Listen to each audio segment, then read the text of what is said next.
All right, let's see, alrighty. Cool. I'm just going to kind of do a little bit of an intro of what we're going to be doing today, or actually I'll do a little bit of a recap of what we did last time. So last time I had sent out that video, and it was hopefully informative. Hopefully the pacing was good, and it's all about getting us on board with projectiles. The interesting thing is at the point that we're at now, we've seen a lot of different techniques, and now it's just a matter of sort of combining them in cool and creative ways to come up with stuff that looks good. And so if you followed along with that last video presentation, you probably, learned some interesting new ways of applying particle systems. You learned about trail renderers, mostly learned about more particle system stuff. That was the primary intent of that video. But you may have been a little bit disappointed with how things sort of turned out at the end, because it didn't look really impressive. It looked kind of like a mess. And, our whole mantra in this class is it looks bad until it doesn't. So the entire purpose of that was mostly for us to just kind of dive in, get our feet wet. I didn't really have an assignment associated with it other than, hey, go and practice and try stuff out. And I sort of at the end of that video hinted that the next time that we meet up, our goal is going to be to create something that is much closer to being production worthy. And so without further ado, let me go ahead and show what we're going to be constructing today. It looks like, keep trying, Ashley. Keep trying. Today we're going to be putting this together. So this is going to be our goal for today, and we should have enough time to construct it in its entirety. So the whole thing. So this looks already significantly better than anything that...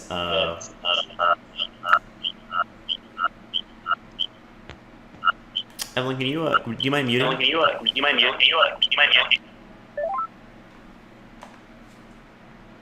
Boom. Cool. Are you screen sharing? Let me screen share. Do. Cool, thanks for that. Yeah, this is what we're going to be putting together today. Get my windows organized a little bit better.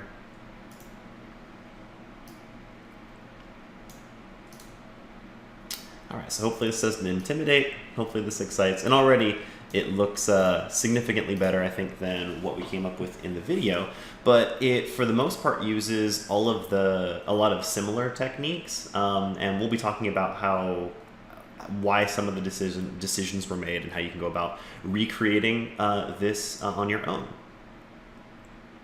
And fortunately, since essentially what we're doing is we're constructing a part of a projectile, probably questions that you may have had regarding the previous video will also be answered today. All right, any questions on what we're doing today? Actually, James, I have a question about post-processing that I had a problem with it last week, or when I was watching the video. I can't get it to re-download on my new project for some reason. Okay, we'll be addressing that today. So I'm gonna start with a fresh project. Okay, thank you. All right.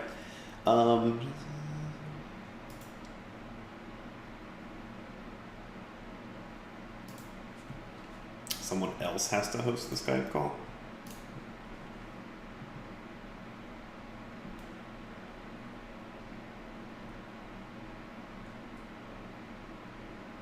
Yeah, I don't know if that's the case. Let me go ahead and split these views.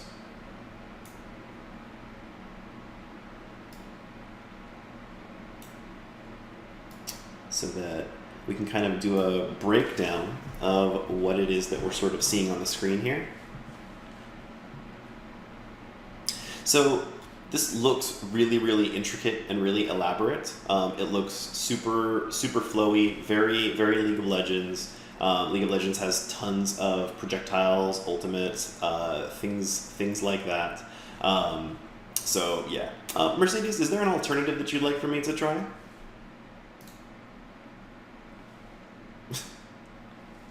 So you'll see that it's like nice, it's like flowy, it has a lot of really cool characteristics to it, and it also looks like it just reeks of a lot of effort. But I think you'll be pretty impressed at how quickly we're able to put this whole thing together. Now, previously, when I had gone over the use of trail renderers, it was kind of frustrating because we saw that there's that really nasty problem with all those like jagged lines that it ends up creating, and that's mostly due because to the fact that it's generating a mesh procedurally. And so since it's creating that mesh in real time, it causes all sorts of problems in dynamically UV unwrapping that new mesh that it's creating. And so, since it creates all those jaggies, it becomes really obvious that we're using some sort of a game dev technique, and it really sort of takes you out of the fantasy of looking at that piece like something from a video game.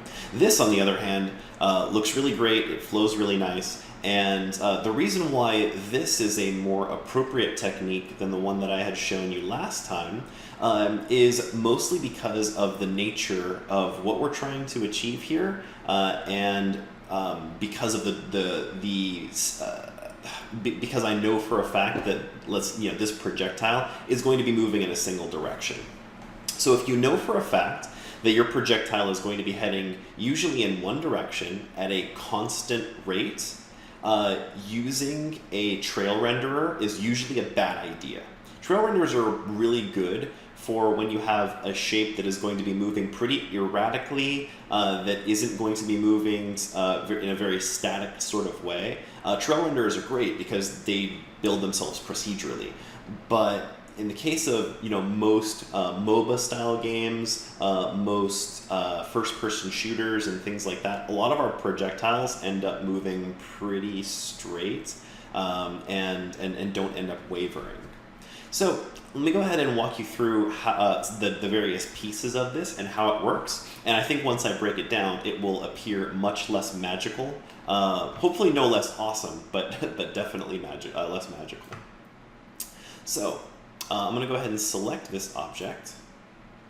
And so, as you may have figured out by now, whenever you see these orange shapes, that represents meshes. So you can see that essentially this is broken down into three cylinders.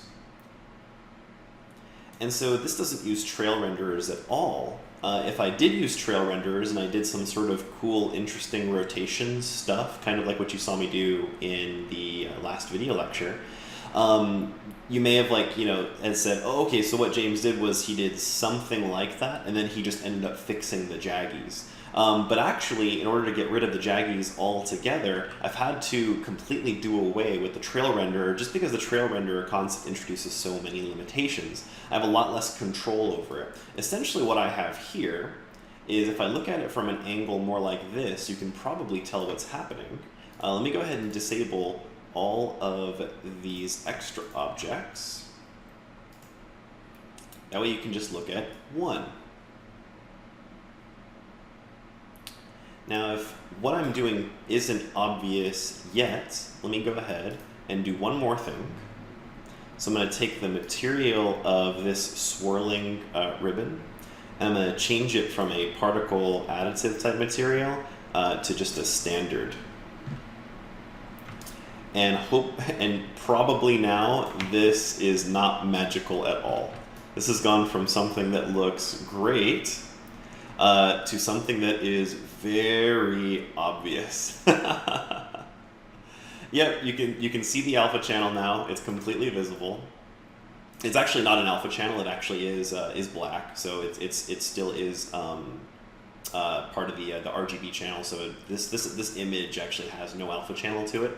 And that's just because whenever we are building things and we know that we're going to be using additive shading, we use black for when we want it to be knocked out, and we use white for when we want it to be colorized or whatever.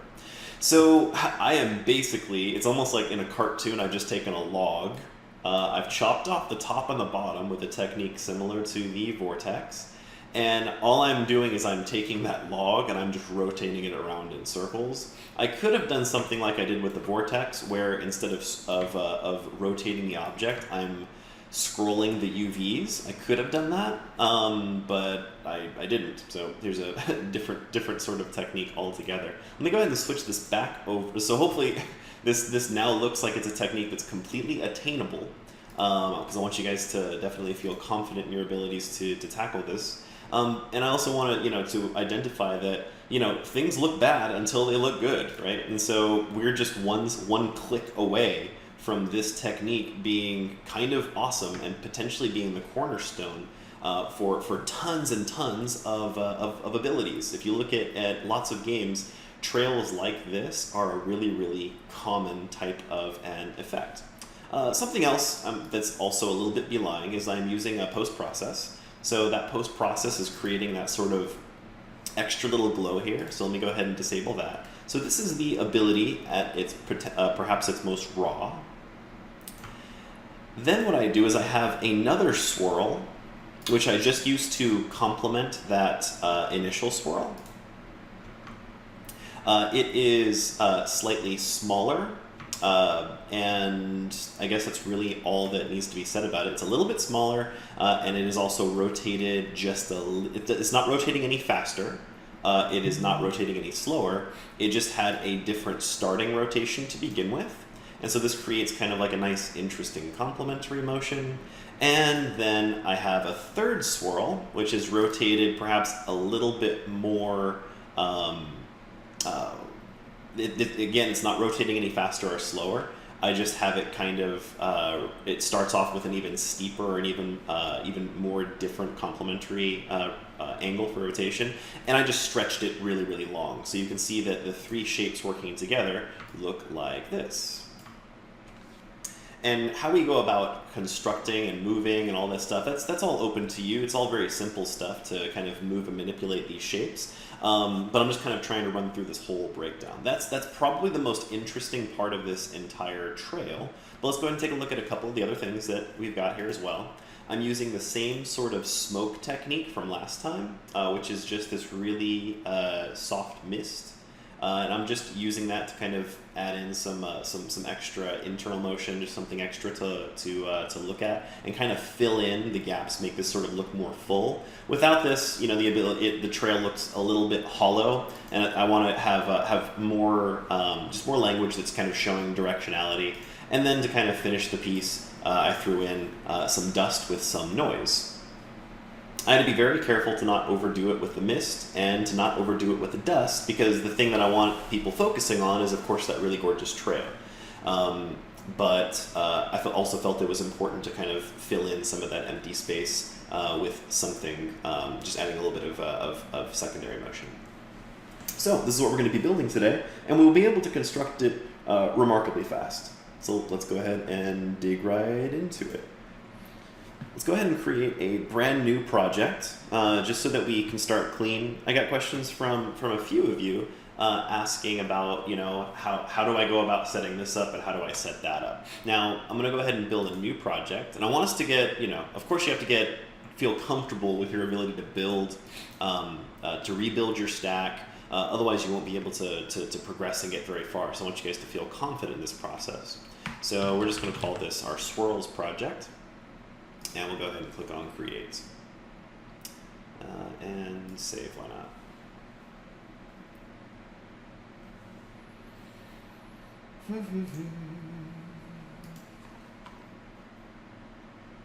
All right.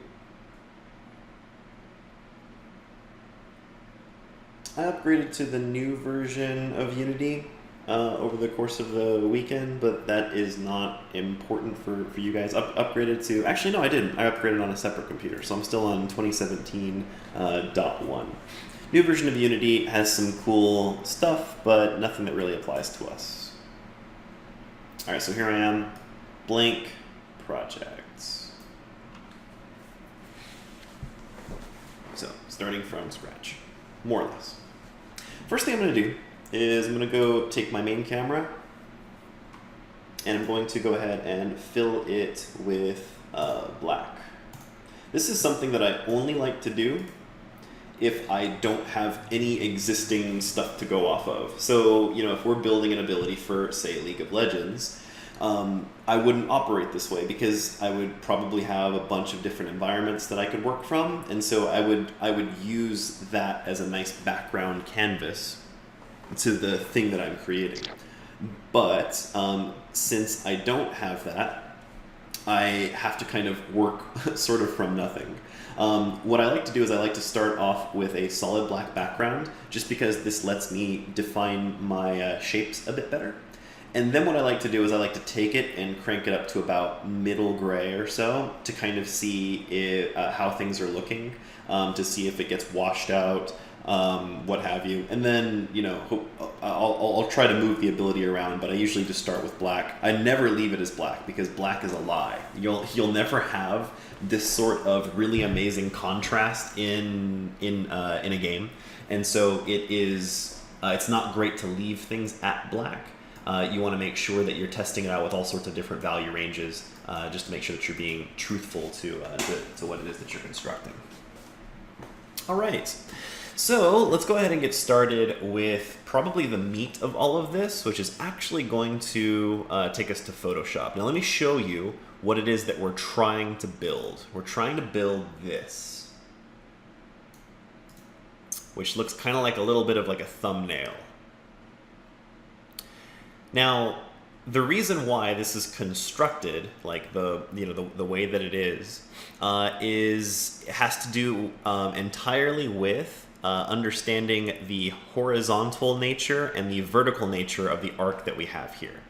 So if we were to go back to that other project, one of the things that you may have noticed is that as the trail part appears to be reaching towards the back end of it, it starts to look like it's moving faster.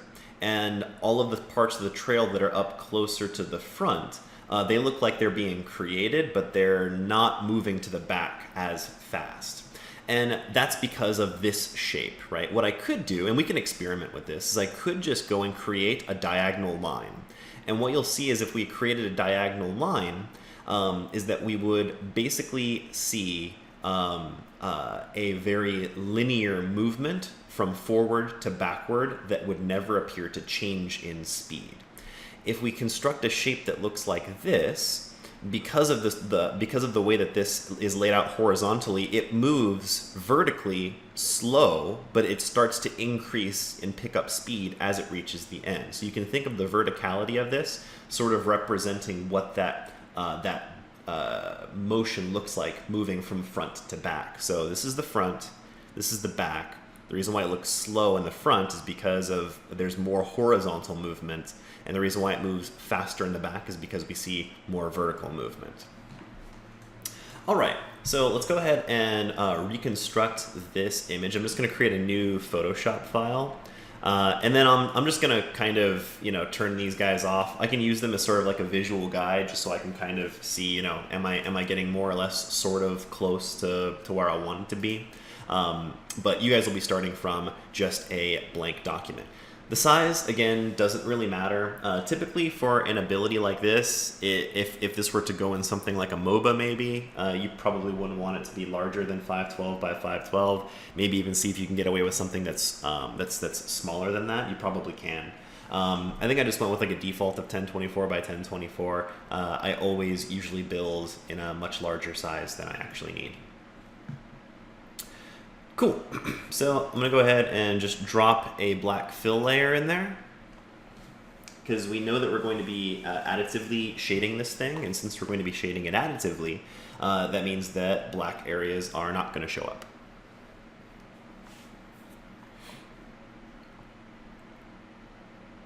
The next thing that I'm going to do is I'm going to go ahead and just create a nice and perfect circle, and you can change this at any given time. What I'm more or less trying to do, see, I usually work with these grid lines. So I like to know where my center's at. I like to know where my 25% marks are at, more or less. I don't really have a perfect guide for this. And more or less what I'm trying to do with this shape is I'm trying to kind of intersect the like this quarter right here and intersect this quarter right here.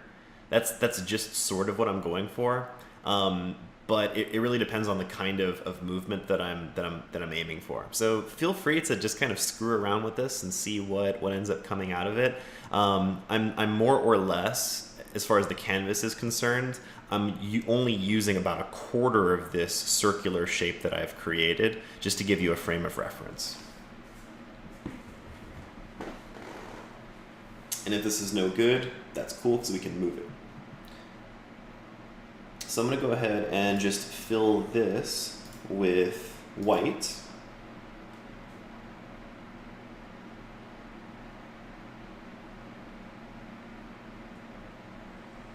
And then I'm going to take my selection, and I'm just going to probably nudge up once and nudge over once.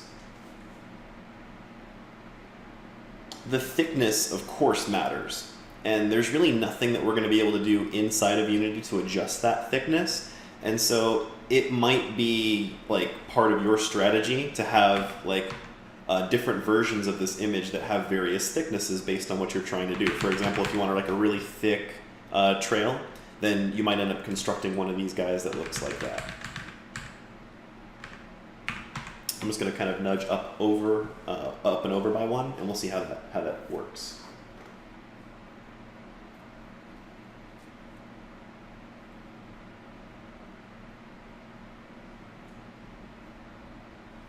And then what I'm going to do is I'm just going to hit delete. Oh, where's my black fill? Oh, I was actually doing that on my black fill. That wasn't smart of me. Back up. Tack on a new layer. And, whoops, fill, up and over, and delete. There we go.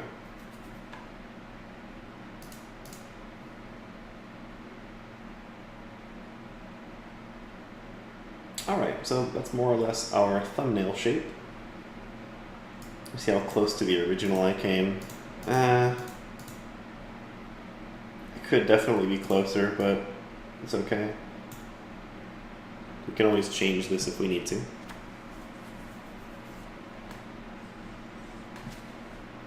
I think this is going to be fine though.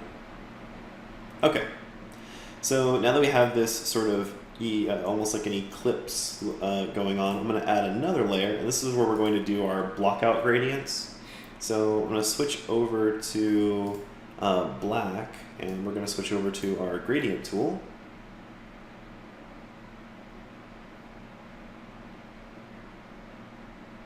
And I don't know what it's called, but it's like, it's the gradient, what is this, a reflected gradient?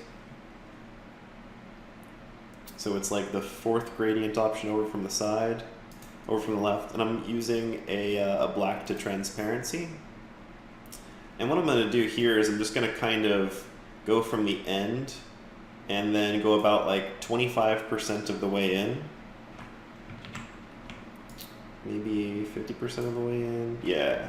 So I'm just going to go halfway in from the top, and then I'm going to go halfway in from the bottom.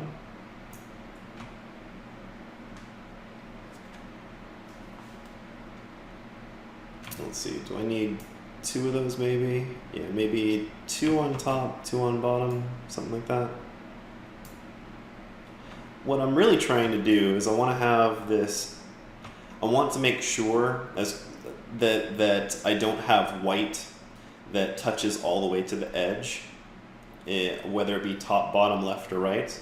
I kind of want to have this, sort of smooth gradient. Now, what I don't want is I don't want to really interfere with this center. Like, this nice hot white center is important to me, but I want for there to be these vanishing points down here and up here. So I want to almost have this nice smooth linear gradient where I go from complete black into this nice hot unfiltered white, and then back into that black. It's my goal. It's what I want.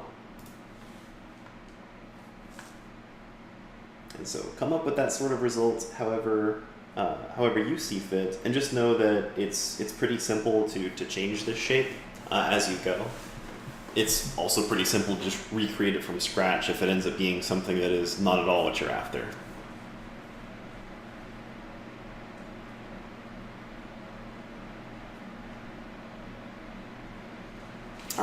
So when you're done, let's go ahead and save this out.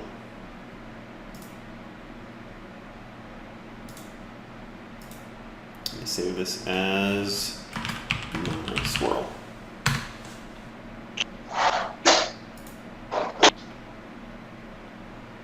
And then I'll just find that file and drag and drop it into the project.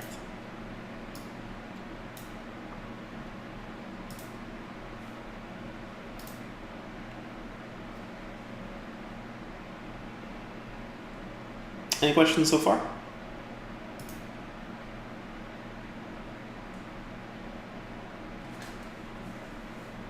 Nope, nope, nope, dope. I love it, cool.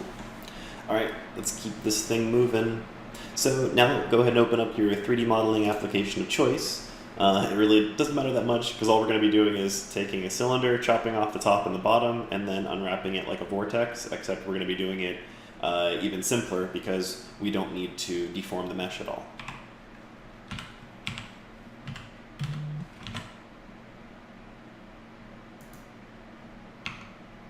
The length of this is going to matter a bit, but not really, because you'll just be able to scale it inside of the engine. So I'm going to go ahead and scale mine up a little bit just because I know that I'm going to be doing that anyways. But when it comes to it, you could really just have this be any sort of height. You'll just have more scaling to do in Unity.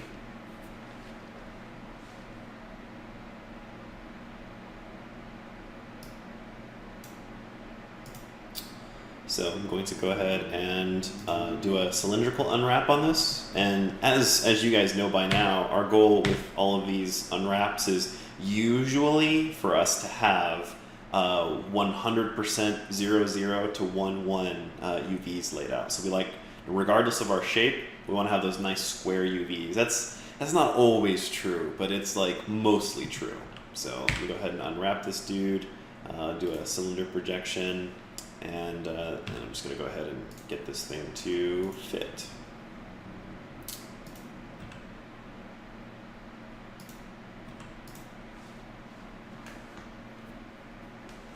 So this is what we're after. No top, no bottom, just a very, very simple cylinder.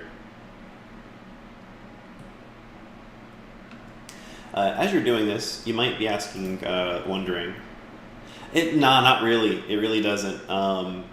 Especially because of the way that we're going to be shading this and we're going to be using it. It actually doesn't matter how many sides. And that was actually kind of what I was about to say. Is, as you may recall, with the vortex, it mattered, or at least it seemed to matter, how many edges we used. And we also, we wanted not only for there to be enough sides or enough like vertical edges, but we wanted for there to be enough geometry running horizontally as well.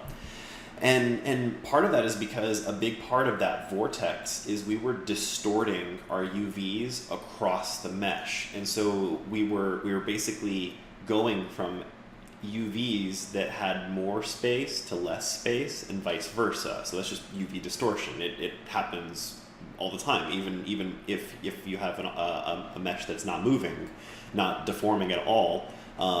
You're still witnessing some sort of UV distortion, just because typically whenever you're texturing, you're dealing with UVs that aren't perfect, that don't have this perfect sort of use case like we have here. Now, because we're not going to be deforming those UVs or that texture as it's passing over like the UVs, we don't need the geometric detail there. It's arguable that we don't even need this much geometric detail, but it's, I'm going to assume that we sort of do. If you ever get into like hardcore optimization, yes, you may want to go in and just dissolve out some of these edges, just because they are extraneous. But since we know for a fact that our texture is, or basically that this shape is going to be, constantly rotating like this, if the faces are too few, if there's not enough geometry here, then of course that will start to become noticeable, because if this was flattened down to pretty much a cube, you can spot the faces on a cube pretty simply. So yeah, you want to make sure that you have at least a minimum amount of geometry. This is probably overkill a little bit, but I'm good with it. So when you've got this sort of a result, let's go ahead and save it. So save as, and I'm going to call this my swirl. Although this is kind of a dumb name, I'm going to stick with it. I'm just going to call it my swirl. But the reason why this is a dumb name is because, well, like this cylinder could probably be used for a lot more than just swirls. Realistically, it totally could. This texture is probably just going to be used for swirls because this texture, this my swirl texture, this is kind of constructed very specifically for swirl stuff. There's not a whole lot that I can imagine using this for other than really dope looking confetti swirls. The cylinder shape though, the cylinder shape could do all sorts of stuff. I could do beams with it. I could do, you know, all sorts of like different, like really just, you know, cylinders are really common shape. Anything that I want to look like it is heading in a straight line, but has this rounded three-dimensional property to it, is a good candidate for this. You know, so why would I call it my swirl? Well, I called it my swirl because I know for a fact that I'm going to be using it for a swirl right now.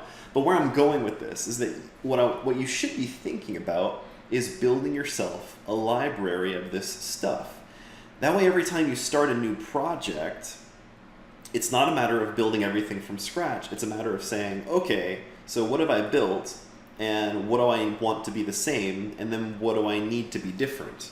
Like most of the time, the way that these VFX artists work is 90% of any new effect is just rehashed old stuff.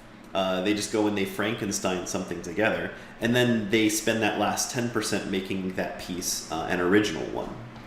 So be thinking about, you know, building up a library. That way you can iterate quickly, and you just have, you know, I mean, my library is like enormous. I have like hundreds of these black and white image files that I just use for rapid prototyping, just to kind of figure out what I'm doing. All right, it's enough babbling. Let me go ahead and drag and drop this cylinder into our scene.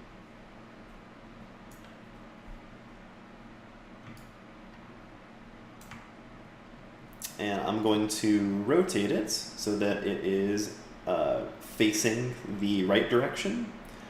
So for me, it's going to be rotating this guy on the y-axis. Nope, that's wrong. I want to rotate it. Is it? No. Oh, did it come in? Okay. So that and that. There we go. Just kind of want to get it running horizontally.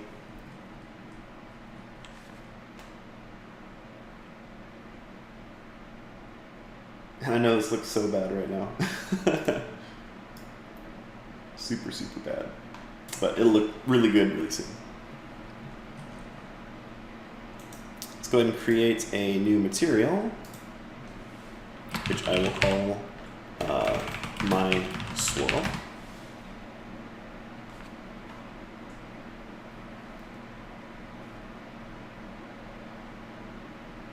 I'm going to change the material of the cylinder by selecting it, going into its mesh renderer, and you'll see there's the materials drop down, and drag and drop my swirl, which won't look like it changes much.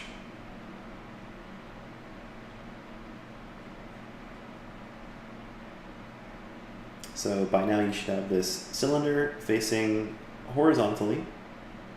You should have a new material called my swirl, and you should have changed the material of the cylinder to my swirl.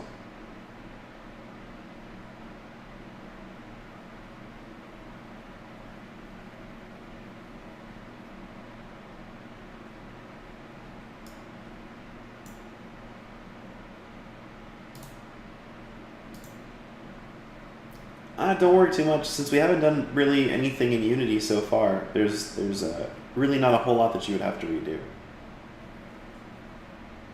All the work that you did in the 3D program and in Photoshop, those are all saved and will be pristine.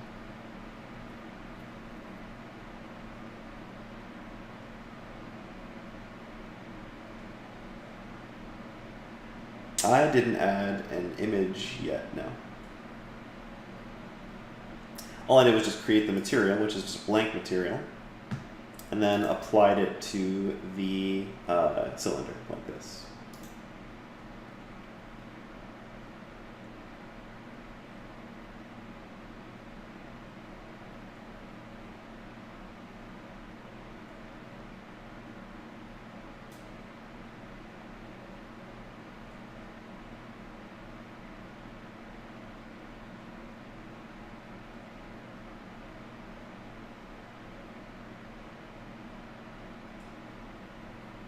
You should be able to import your model.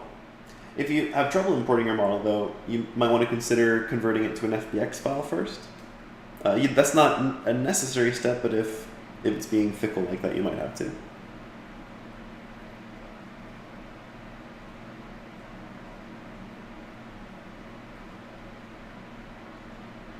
No, not really.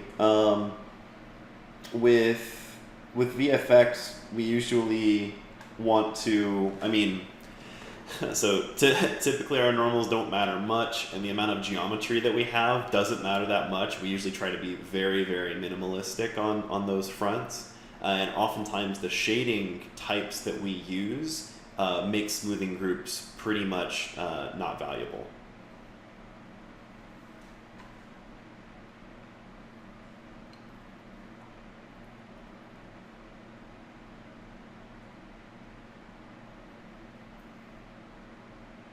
Alright, so we'll go ahead and grab that My Swirl material. I'm going to change the shader. Oh my god, 1 second. Alexa, stop! Sorry, Alexa. 1 second. Alexa, stop! Started reading an audiobook to me. Okay, so here is our My Swirl. Let's go ahead and change this over to a particle additive shader.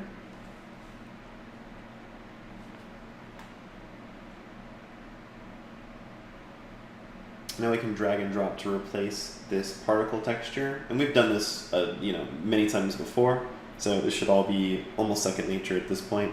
So drag and drop the image file, that Photoshop file we created, into the texture slot.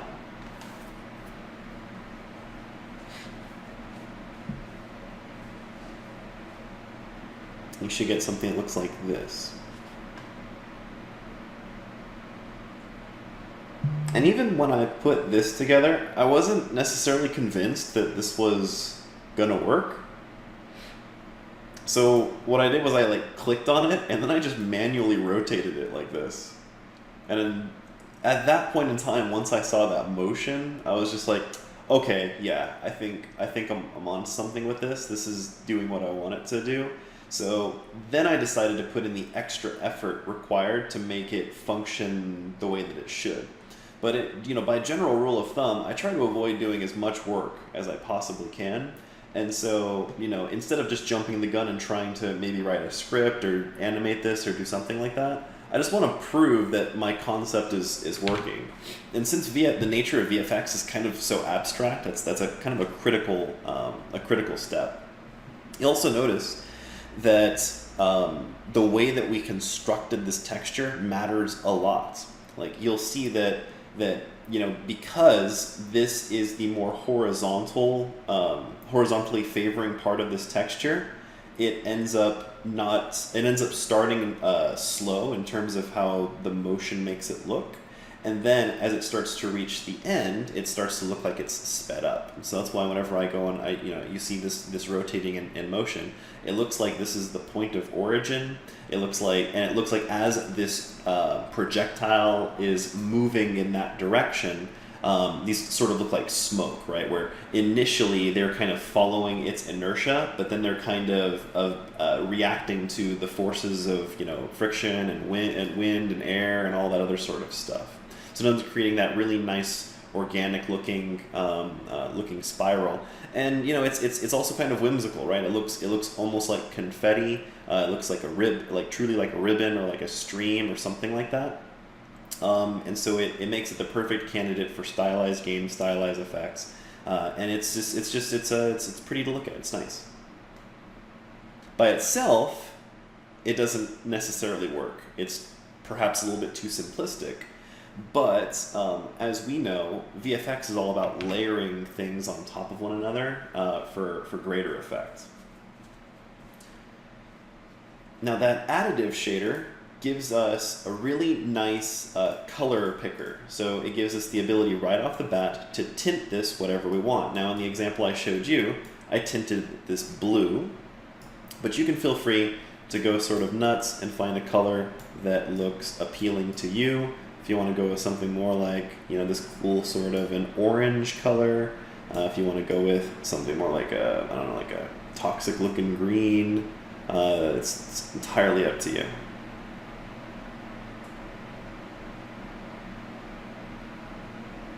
I think for this one I'll go with kind of this orange.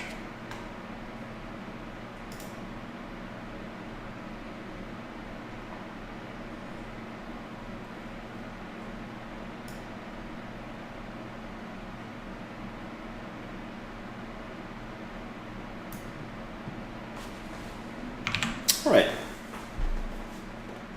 Any questions on that?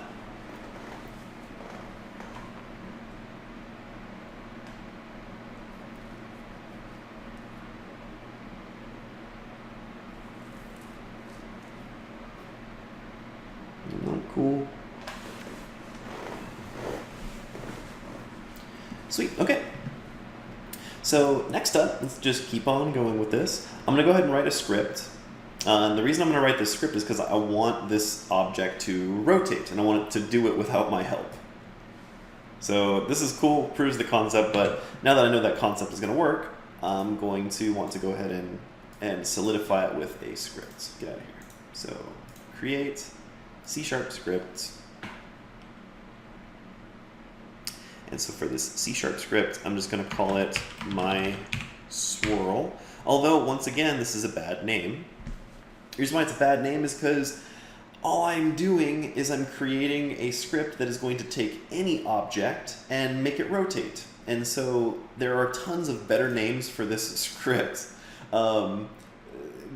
just because it's actually much more of a general purpose thing. And by calling it my swirl, I'm basically calling it something that is too specific for what it actually is. But that's okay, just because of the example. The reason why I point out all these mistakes and these things that I could be doing better is I want to kind of differentiate the things that I'm doing for the sake of the lesson versus things that I'm doing for like the sake of production. And so with a production mindset where you're trying to build a library and you're trying to move quickly and just build things out, working in a more general sense whenever you possibly can makes just a ton of sense. In this case, since we know specifically what we want to do and what the scope of this project is, specific naming conventions work, but there's a better way to do things. Alrighty, so up at the top, I'm going to paste this script in here when I'm done, so pay attention to this as much as you'd like. I'm going to go ahead and create a variable that's going to control the speed. And I'm going to set that to 1, which is going to be very, very slow. And I'm going to create another vector3 variable that I'm going to call direction, which is going to start off at vector3.0. So this means that the default rotation direction is going to be nothing.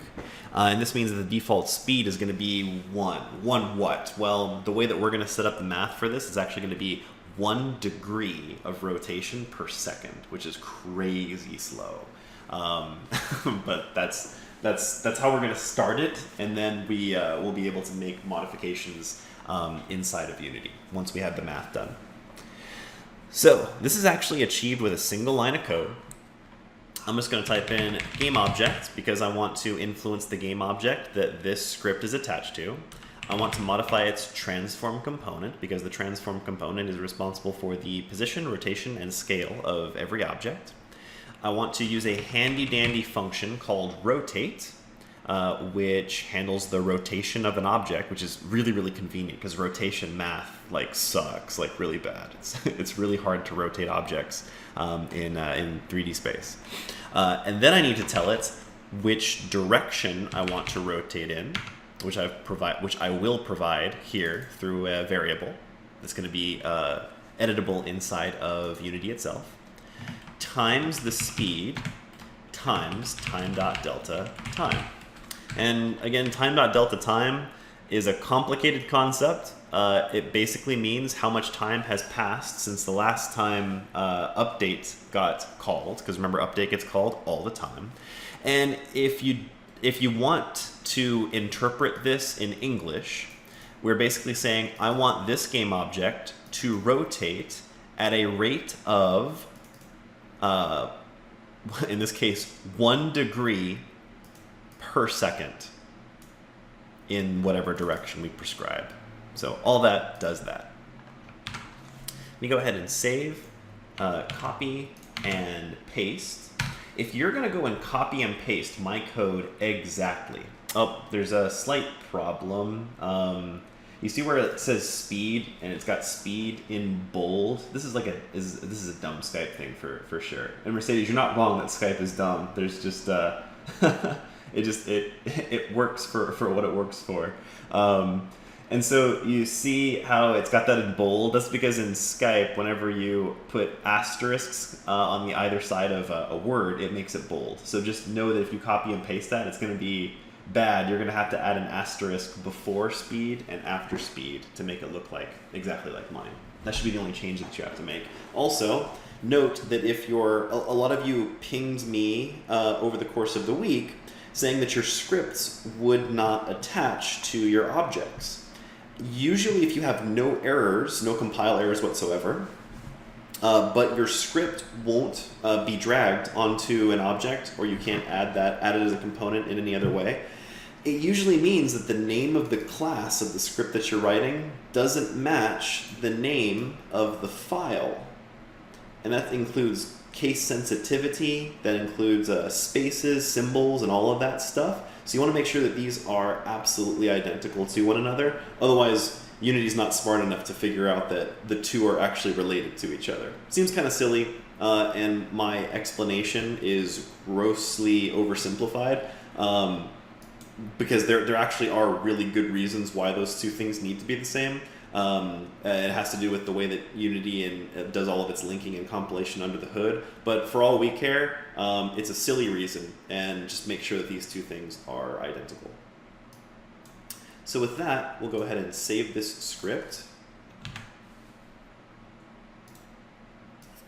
Let Unity compile, and we should end up with no errors in our console. If you run into this warning where it says, there are inconsistent line endings, blah, blah, blah, blah, blah, don't worry about it. If it's a warning, whatever. Whenever you're in the console and you see bad stuff here, which is pretty much anything, hit clear, and if it stays there, it's bad for reals. But if it doesn't stay there, then it's for fakes. It's not important.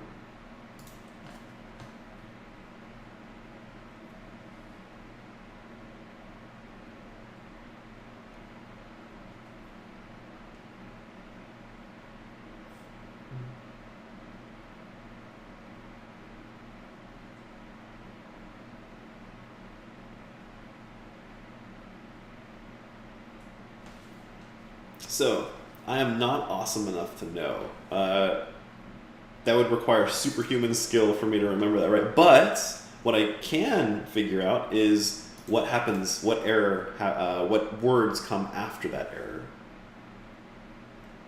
Oh, it does say that. So semicolon expected, that means that you're missing a semicolon somewhere.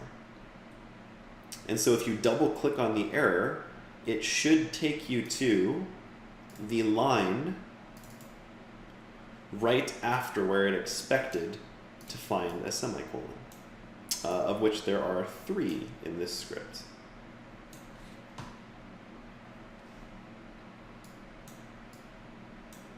There, and there.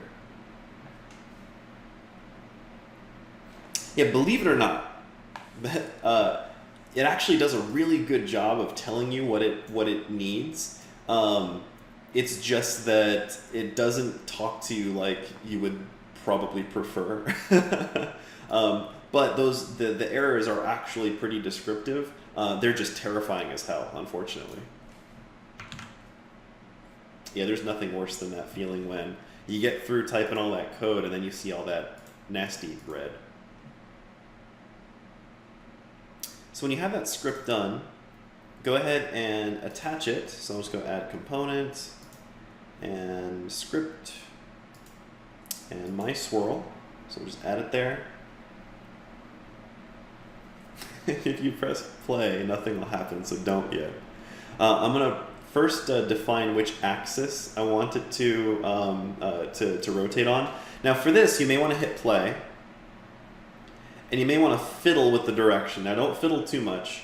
Just go into speed and type in 360. Then start to mess with the directions by changing them from 0 to 1 on each axis at a time. So I'm going to go to X. That's clearly not what we want. So let me change that. I'm going to go to Y. That's also not what we want. Change that back. We go to Z. That's what we want.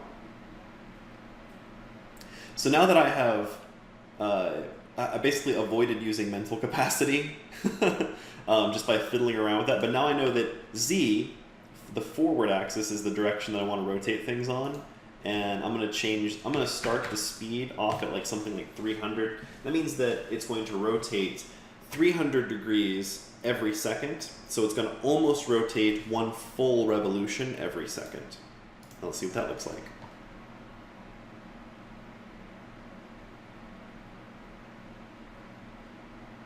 Which looks pretty good.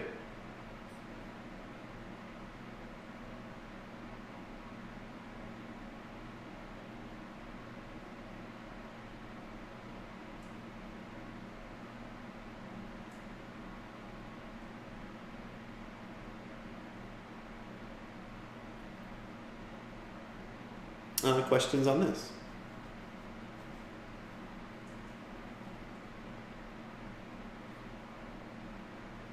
Yeah, already I think this looks so much better than what we did last week.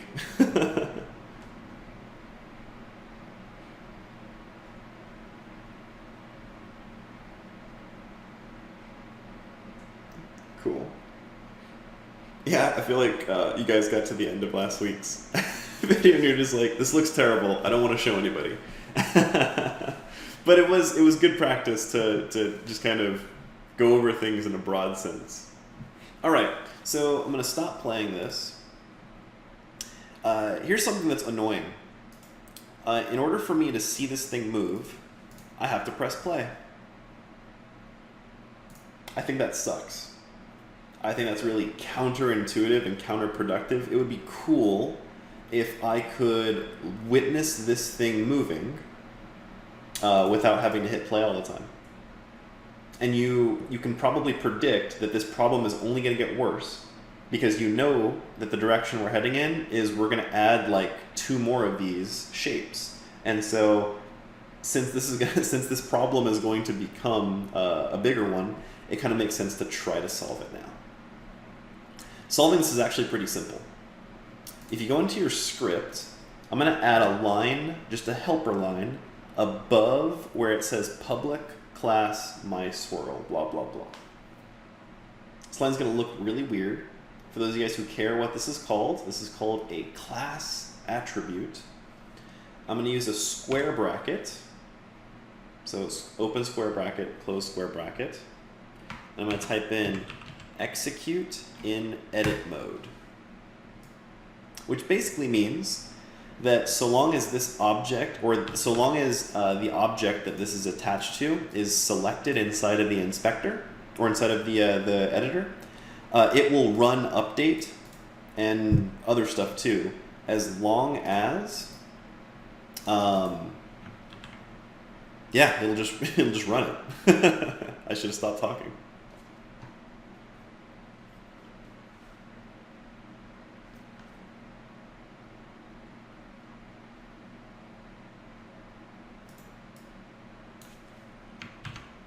Here it is. But can you tell me what errors you're getting?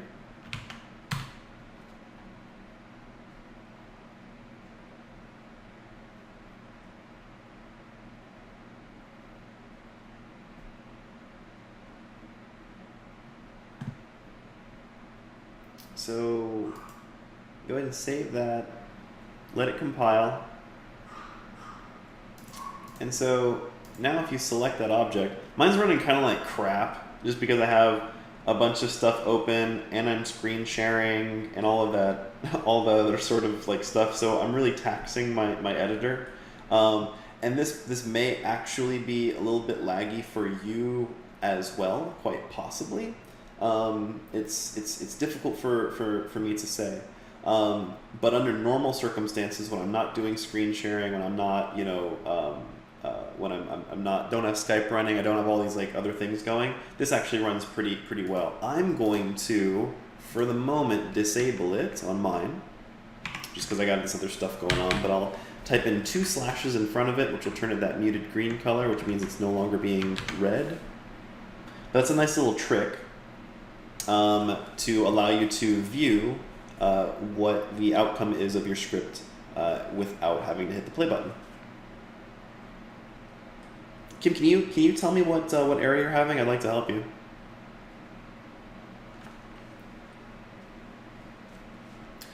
With that starter swirl going, I'm going to go ahead and duplicate it by simply selecting it in the hierarchy and hitting, holding down Control and tapping the D key. And I'm going to rotate it ever so slightly, maybe to something like there. If you want to, you can do something like this where the 2 streams kind of form an X. That'll create sort of like a helix looking pattern. But a helix looking pattern actually stops looking interesting after a little while, just because you see that repeated crossing happen again and again. So I usually like to go with something more like this, where it looks like these 2 shapes are more complementing one another than actually going against one another. Do you have 2 My Swirl scripts in your project? Like if you go into your project and type in My Swirl, do you see My Swirl appear twice as a script?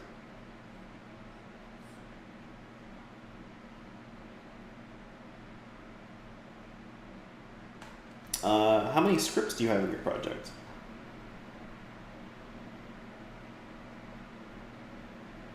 Okay, try saving your scene and then closing down Unity and firing it up again.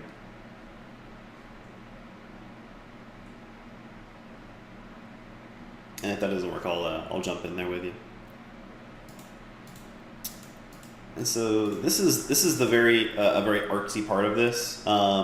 This is where I'm just going to go and start to manipulate the size of the second swirl I created. I'm just going to take it and shrink it down.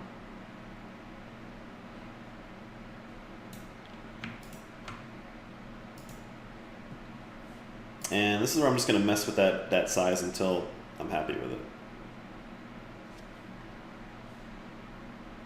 And you can see how offsetting it like that ever so slightly, as opposed to creating sort of like that helix. I mean, sometimes the helix is cool.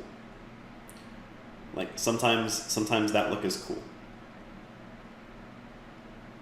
But it also kind of, it makes the overall, it sort of makes this a little bit harder to look at. Because notice how if you've structured these so that they're actually kind of complementary parts of the same wave, like this, like, so you get that they start to really, like, complement each other, and the message that they're kind of sending is one of like of this nice, spiral, or something along those lines. But if you were to take and have them cross one another in a helical pattern like that, the eye has not a really great opportunity to rest anywhere, and so this ends up being perceived a little bit more as noise. Now, if you want to have a helix, that's cool, but notice that you have trouble figuring out which one of these streams you should sort of focus on, and then your eyes kind of just blur and get and sort of get lazy, and then you end up sort of seeing this almost like an accordion, or maybe you start to focus on that really white hot spot where the actual streams are crossing, and so this stops to read as much as one sort of unified spiraling pattern, and it runs the risk of becoming something a little bit less easy to read. Now, helix, doing a helix is cool. A helix looks really great when it's viewed from sort of an off angle. Like with this right here, the helix looks really cool. So out of like sort of like a a perspective angle like this. But if you're in a position where you're sort of looking at it straight on like this, it starts to look a little bit less interesting, especially if we don't if we even factor out perspective distortion. It can just get harder and harder to read. And so if I really want a helix, I just kind of make sure that I'm keeping in mind that that it might actually be damaging the visual message I'm trying to send as opposed to helping it.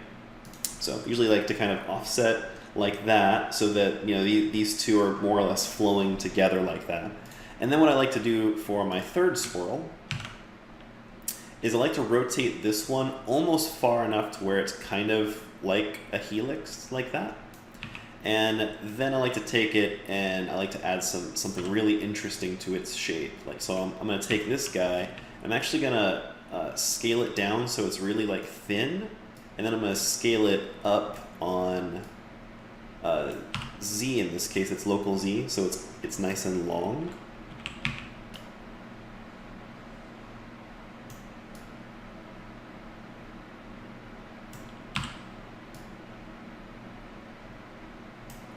Just kind of mess around with it a little bit.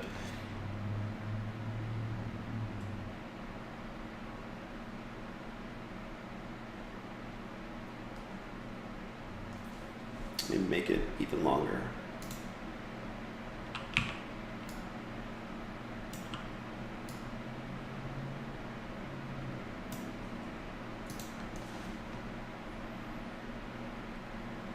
Yeah, I think that's better.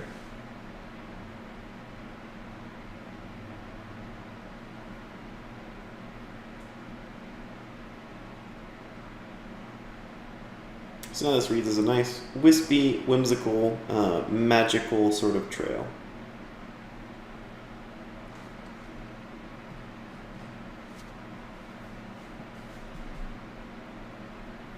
Alright, so I'll give you guys some time to, fiddle with that, play around with the settings, mess with the colors. I recommend sticking to around 3 of these.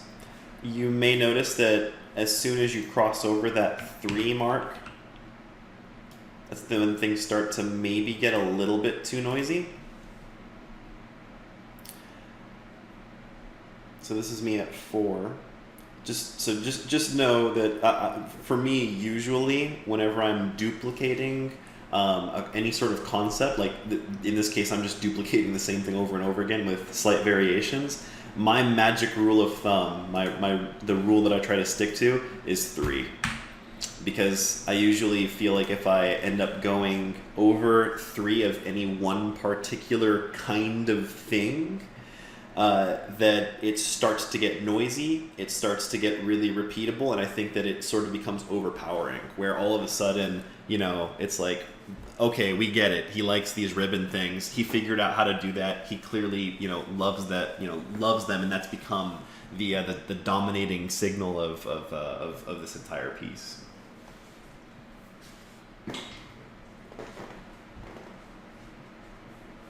And sort of something I've been kind of professing this whole time we've had together is I don't like to go nuts on any one thing, right? I like to kind of just get something to the point where it's more or less working, and then once it's more or less working, I just move on to the next thing. So, like right now, the thing that bothers me the most is that I feel like there's a lot of this really great exterior sort of motion, but there's not a whole lot of stuff that's happening here in the center, which makes the effect look sort of hollow. And so that's kind of where I want to draw my attention next, is filling in some of that space in the middle there.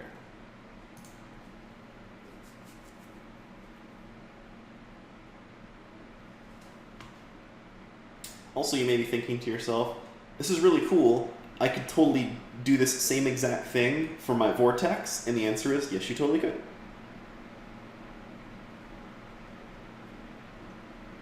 This works for auras. It works for whatever. Ribbons are a really, really common common thing.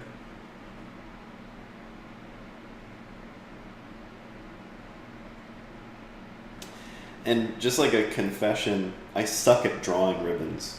Like Riot does a lot of hand-drawn ribbon stuff. I suck at just about everything hand-drawn, unfortunately. But they're they're exceptional at it. Their VFX artists are exceptional at drawing these hand-drawn ribbons. And they follow a lot of similar artistic concepts to what I'm achieving here. They have a greater level of control, which I arguably could achieve if I used more of these textures. If I varied the thickness of some of these, because like I was saying, whenever you build this texture, there's no option that we have that really controls the thickness. Awesome, Kim, thank you. There's really no option to just to directly modify the thickness without kind of jacking everything else up too.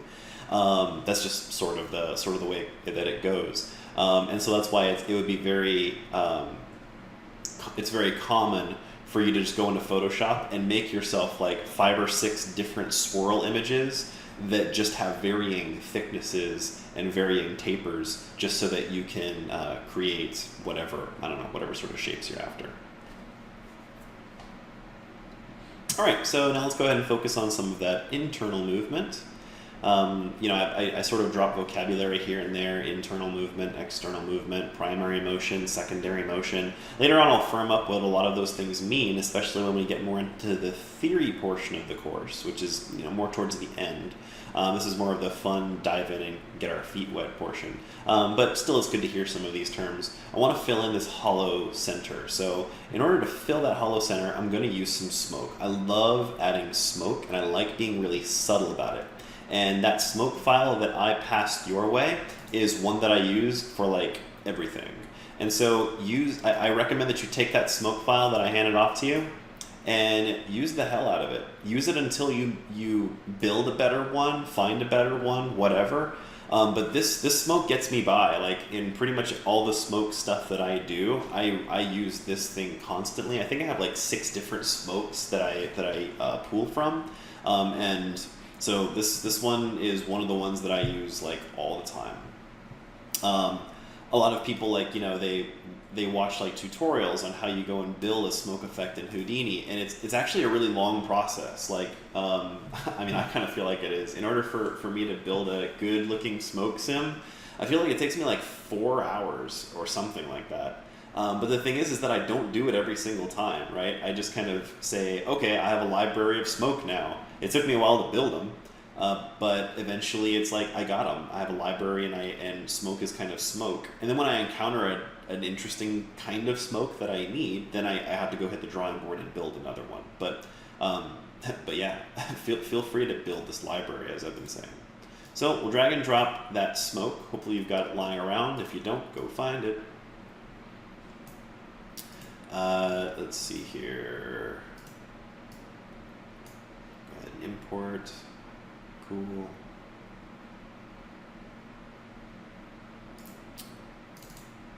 So there's my smoke texture. Oops, didn't mean to do that. Didn't mean to maximize this.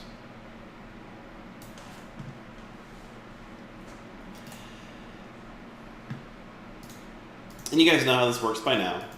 Whenever we bring in a texture, it usually means we need to have a material to own it. So we'll go create a material. And I'm just going to call this my fog or my dust or mist. Let's go with mist. Maybe smoke, whatever. And you know that whenever we create a material, that usually what we're doing is one of 2 things. We're either writing a custom shader for it, or we're probably using the particles additive shader. In VFX, we use this thing so much, particles additive. And what you want to do is I recommend always starting with the particles additive shader. Like whenever, just make it muscle memory. When you bring in a texture and you need a new material for it, which you probably do because you just brought in a new texture, and a material has to own that texture, has to encompass it, then just go make a material like I did. At least I thought I did. So we'll go create a material. Oh, it's right here. Missed the bed. Yeah, create a material, and then just go set it to particles additive, and like muscle memory, drag and drop that new image into that texture slot. And if this doesn't do what you need it to do, you want to figure out why. Is it because of the mesh? Is it because of the texture? Is it because of the shading technique?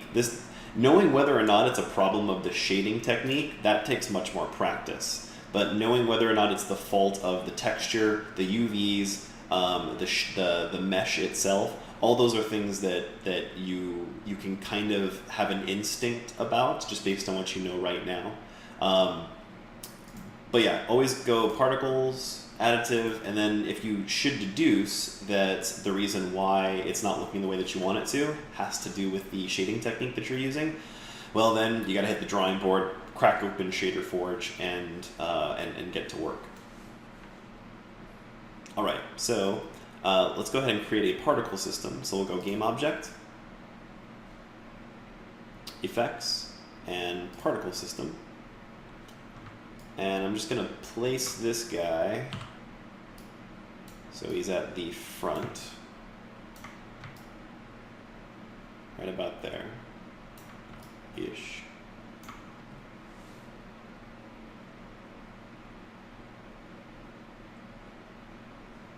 And then let's replace all this smoke stuff with that new material. So I'm going to go down to inside of the particle system. We'll go to the renderer.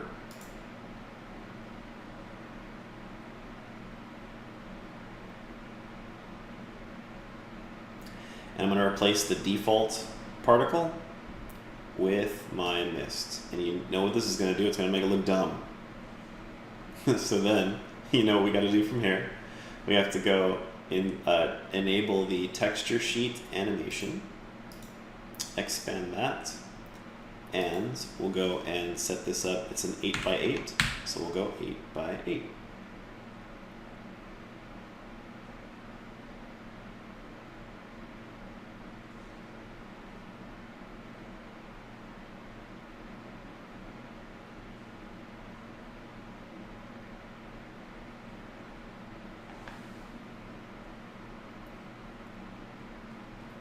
Regardless of the texture that you use, if you don't adjust the color over lifetime attributes of your particle systems, it's probably going to look like junk. This is because typically in real life, even things that are particulate don't just spawn out of nowhere, and they don't disappear out of nowhere either. Now, I mean, the flipbook that we're using for this actually has a nice dissipation at the end, but we should still do something about this. So let's go ahead and enable color over lifetime. And let's open up our gradient editor. And you know how to do this. You've seen me do this every single time. The first things that I do is always I take this first handle and I set its alpha to 0. And then I take that second handle and I set its alpha to 0. I go and I drop a new handle in the center, which I can put dead center if I want. And usually for smoke, I like to stay really soft. Maybe something like 25, maybe something like 30. Oops. And you'll see that setting that at 30 doesn't look like it did me a whole lot of good, because now it almost appears to be too soft. But that's actually not the case. Trust me on this. Leave that at like something like 30. Subtlety is the key with effects. Even though effects are supposed to be really grandiose, in your face, all poppy, bright colors, and all of that stuff, the trick is that everything about the ability needs to speak with the same voice. And it's when they speak with that same voice that they become loud. And that's great. What you want, and that's sort of the thing I always have to remind myself, because I always want to crank everything up to 11. And then it just looks like a mess. You want balance in your abilities. So let's fix some of this. So currently this lifespan is way too long. So let me go up to starting lifetime and let me change this to something like 2. Even less than that, 1. I might even need to potentially adjust that, who knows. The size is small. Starting size is currently 1. Let me crank that up to, let's try 3.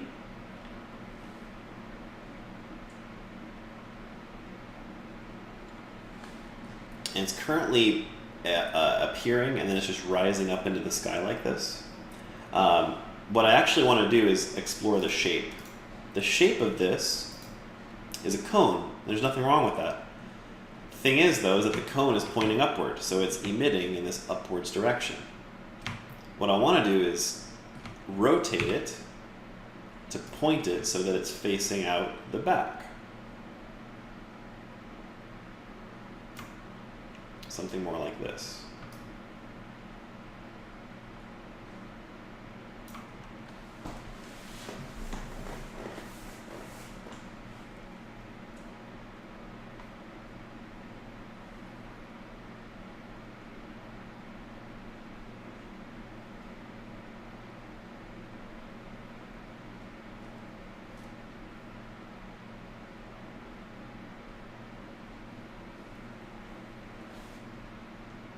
Now, it's emitting in this sort of like arc like this because it's a cone, and there's nothing necessarily wrong with that. But I'm really trying to create something that has more of the impression of a straight line. And so I'm going to change the radius, not the radius, I'm sorry, the angle of it down to 0. And now that I look at this, I think maybe it needs to have a longer lifetime. So I'll maybe crank that up to 2, maybe 1.5. 1.5 looks good for me, but feel free to adjust it to what's best for yours.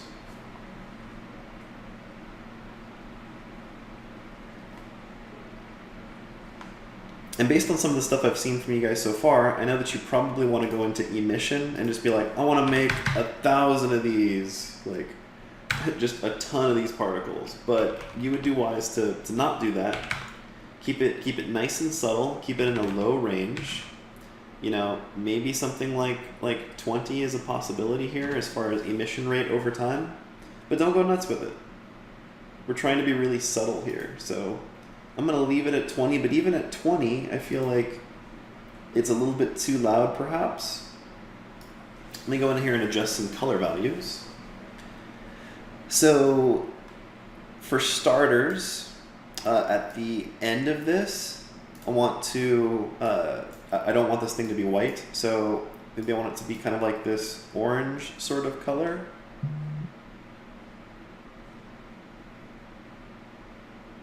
I might want to approach being complementary with it, and so maybe go with like a blue, nice like Broncos kind of a thing. So it depends on you know how much you want to apply some color theory to this and get some nice interesting looking contrast in color. If you want to stay 100%, in my case, in the fire holy sort of range, or if you want to introduce some complementary values in there, I'm gonna kind of leave it a little bit complementary here.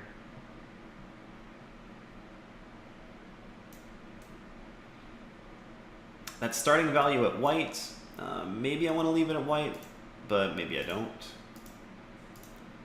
So maybe there I want it to start off as at like an orange.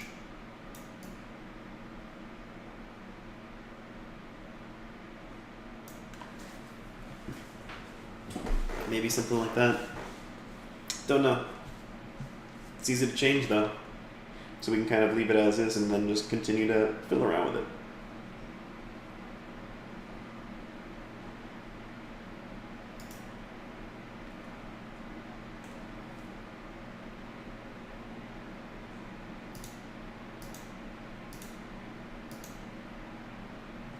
I feel like it's maybe riding a little bit low, so scooch it up.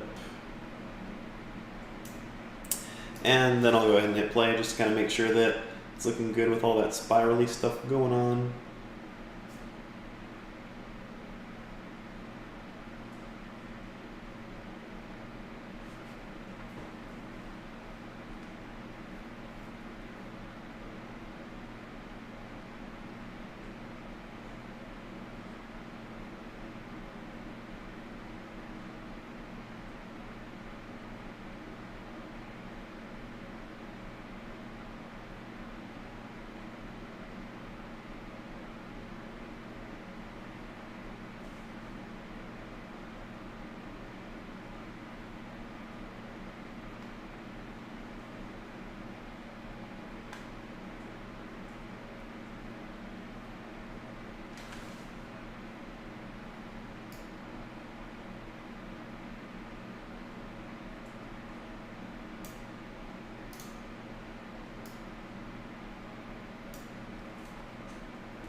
Oh, I changed the tiles instead of being 1 by 1, since the texture sheet is actually an 8 by 8 texture sheet. Yeah, thanks, Evelyn. Yeah, right here.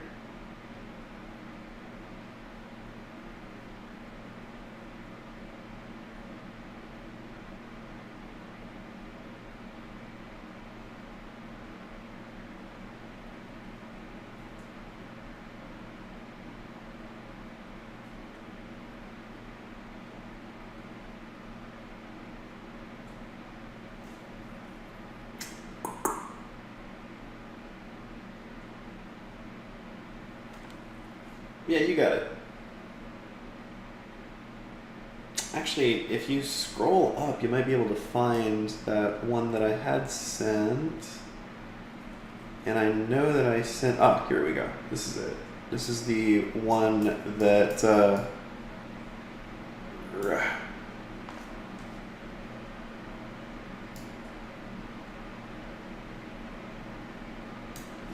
you go.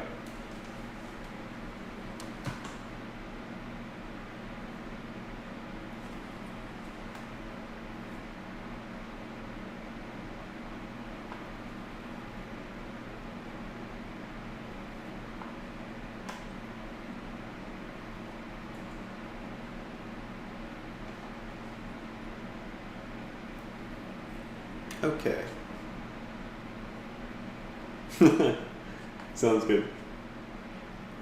All right, so the next thing we're going to do is we're going to get real lazy. We're going to go ahead and select this particle system that we just created, and we're going to duplicate it. So I'm going to tap Control D.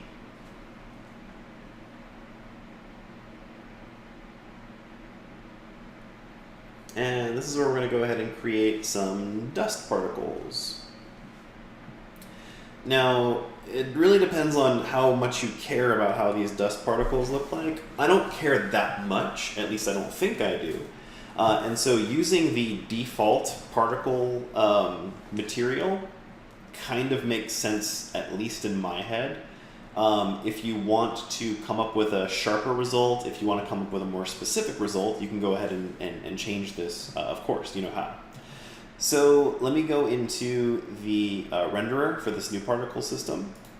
And you see where it says mist? We actually want to change this to the default. So where it says mist, go over to the right and you'll see this little circle with a dot in the middle.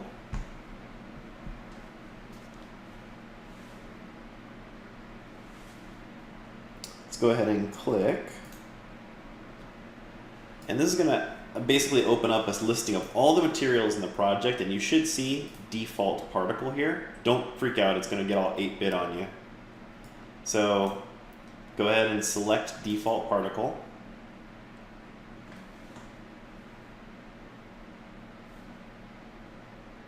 And the reason why it looks all 8-bit and strange like this is because we still have our settings from the previous particle system that we duplicated.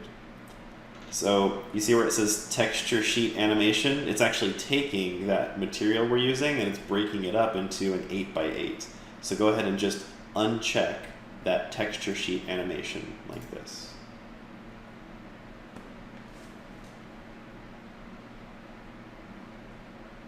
Which will sort of create almost like this smooth, ethereal type of a glow. And maybe you like that, maybe you're into it.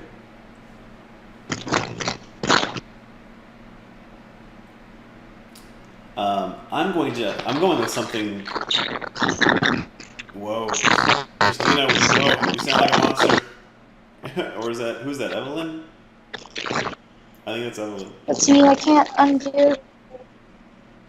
Can you hear me? You sound kind of like you're in the upside down. I feel like it. I can't really connect, and it won't let me mute myself.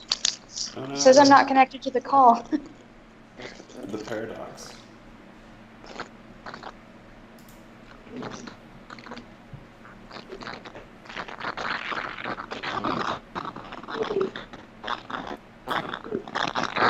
So what I'm going to do is I'm going to take this particle system, and instead of keeping the size as it is, I'm going to take the size down much smaller. So current size is 3. I'm going to try something like 0.5.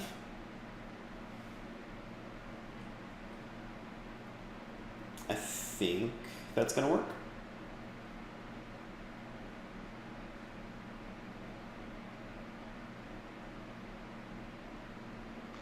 Sorry, James, I like cut out for a minute. What exactly are we doing right now? With that new particle system, we just took the size and made it 0.5. Just a regular particle system, not. Well, I duplicated the smoke particle system, and then changed out the material from using that mist smoky texture to using the default particle material. Okay. Disable the texture sheet so that it's no longer splitting it up into 8 by 8, and then change the size to 0.5. Okay, thank you. I'm going to manipulate the color over lifetime now. So I want this to be pretty loud. I don't want this to be subtle. I do want it to be subtle, but I want it to be subtle in the fact that they're going to be tiny. So I'm going to change this center marker from an alpha of 30 to an alpha of 255.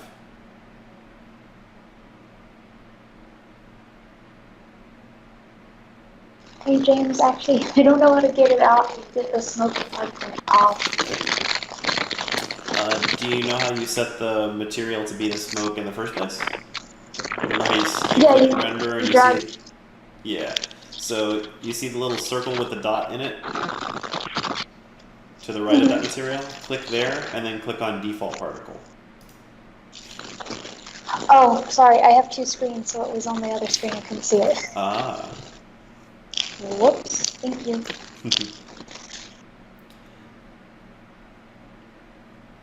I might take this center handle and then kind of inch it towards the front. That'll still allow things to kind of fade in smoothly, but this way they're much more visible early on, as opposed to if I move it the other way, you'll see that they start off much more transparent, and then towards the end is when they get their brightest. So I might just inch this forward, just to emphasize that front sort of hot point. And I might take that color and lighten it up just a little bit, just so I can get that contrast. How you adjust the colors in this gradient is entirely up to you, and it's gradient editor stuff is usually pretty standard.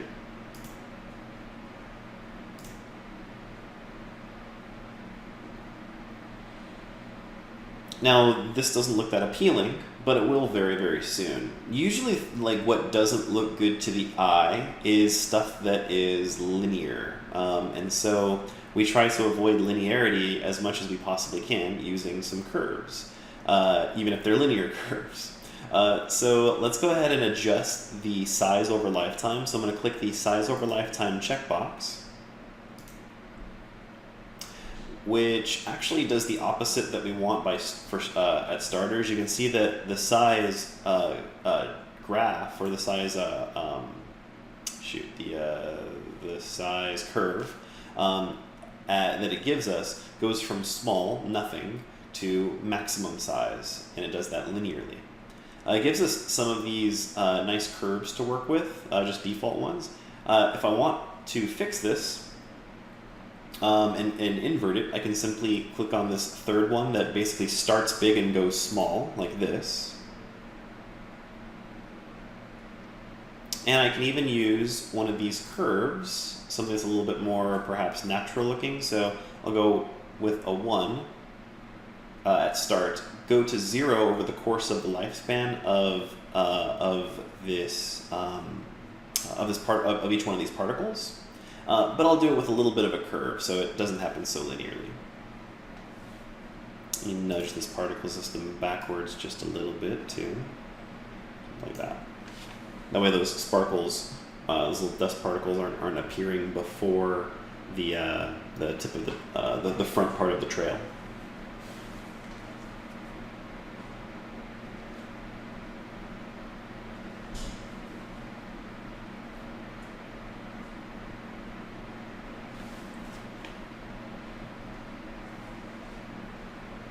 And these little particles, they're small. And since they're small, it sort of makes sense that the ambient environment be capable of impacting them. So things like wind and mostly wind, but potentially other things as well, should be bouncing these particles around. And so we kind of want to show that. We also want to add potentially a little bit more volatility to the way that this ability looks. So we know that the way that we can do that is simply by adding noise. So I'll go ahead and click this noise. And even without adjusting the settings, that just about gives us the appearance that we're looking for this particle system. I mean, feel free to make some small edits and changes as you wish, but by and large, that's already doing what I want it to do. It's just adding in a little bit of extra motion, making these little teensy tiny particles move around with a bit more chaos, creating something that looks a little bit more interesting. So now whenever I press play, we can get an idea for what all this looks like moving together.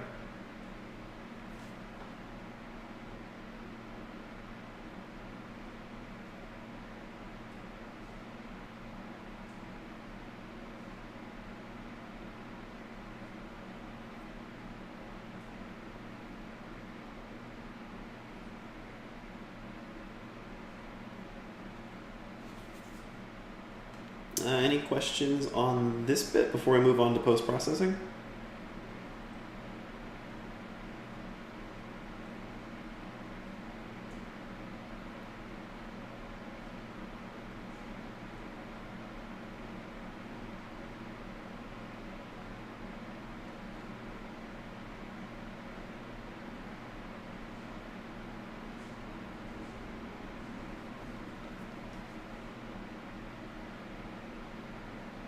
So the frequency on the noise thing, that's what makes it like, you know, more jumbled or like less jumbled?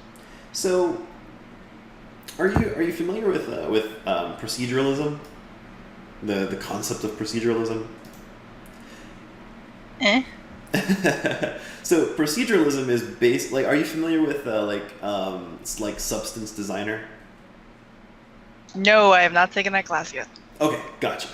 So the way that so proceduralism is basically the art of using code to make stuff. So Houdini is known as like a procedural 3D modeling application where instead of you going and moving vertices and edges and doing all that stuff in a manual sense, you're basically moving around nodes in a network, and each one of those nodes represents a set of instructions that impacts what the shape should look like. Think of it more like a modifier stack, if you will. And so if you look in the preview of noise, so all these parameters on the left are actually being combined together with an algorithm in order to create this texture, this picture here. So as you manipulate these values, like for instance, strength is basically going to look at this like a height map.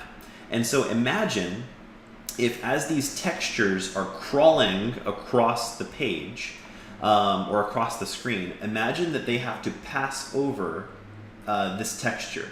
And imagine places where they pass over a dark portion of this texture, they dip down. And imagine in places where they hit a white part of the texture, they go up, right? So the particles are basically reading this as a map that sort of shows how they should move. And you use, instead of actually drawing it in Photoshop or something like that, you use these parameters to affect it. So if you want to have sharper jumps, for instance, you'd set the strength to something really high, because now what I've done is I've basically taken the gray values out. So this means that they're either going to move sharply down or sharply up, but there really is no sort of like middle ground. This is really great for doing things like embers coming off of a fire, because usually those tend to move very, very erratic, very, very chaotic looking. You can see that I get a lot of really chaotic movement happening now that I've adjusted that parameter, as opposed to if I leave it at the default value. It's much more predictable, it's much smoother, it's not erratic. So if you go through here and modify these values, like the frequency, this is going to essentially increase. Well, you can see what it does is essentially it just takes that image and it increases the frequency of it. So it makes it essentially tiled again and again and again. So you'll get much tinier movement, much more subtle movements, and so that's just higher resolution is essentially what you do there. But yeah, I recommend going in there, fiddling around with like these different values. Basically, the gist of what you're doing is you're building this image procedurally. With the frequency, is it supposed to, like, I was just messing with the things, like, does it actually direct the angle of the particles? Because I was just messing with the angle, and it completely, like, made them go straight up, like, diagonal up into the distance. I mean, maybe if you adjust the frequency to a point that's, like, high enough, but I don't know, because you can get the frequency to the point where it just becomes a solid color. The frequency is just like too high. It's like TV snow. It's just, you know, there's too much of it. What you'll do is you'll just get a bunch of jittering. Like you can see what I have here is these actually, like, I don't know, they look like they're out of control. They stop looking natural, and they just now they're just more or less freaking out, if you will. So yeah, I'm not sure if that helps at all. I don't know how far you'd have to crank that, or what would have to happen for it to be for it to move at a diagonal like that. Yeah, I'm not sure. Because like for instance, like these guys are all moving in the same direction, right? More or less. The noise is just an influencer of how they move, but there's nothing I can do really at the noise level that would be so strong as to make them go in a completely different direction or violate the force or their speed or anything like that.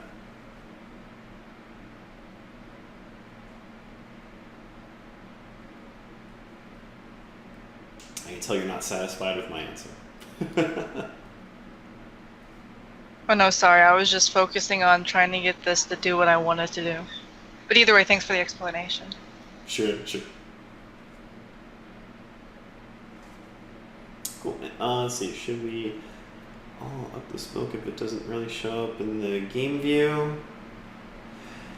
Does that, when you ask that, does that mean that it's showing up in the scene view?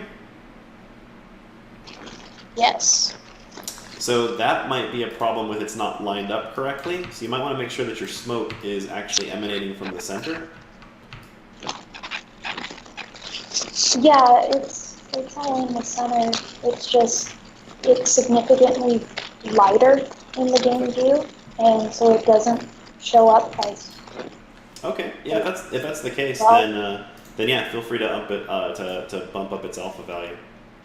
Okay, thank you.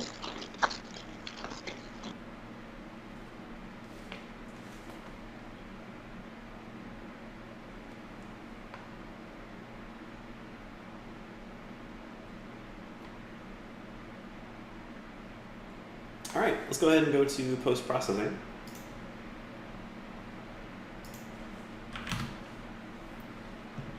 So, in order to add post-processing, we have to go to the asset store. So we'll go Window, Asset Store,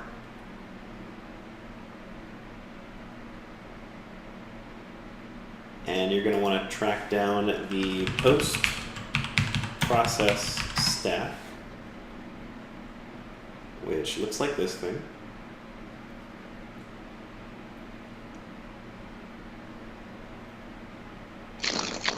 Hey James, how would we do this without internet?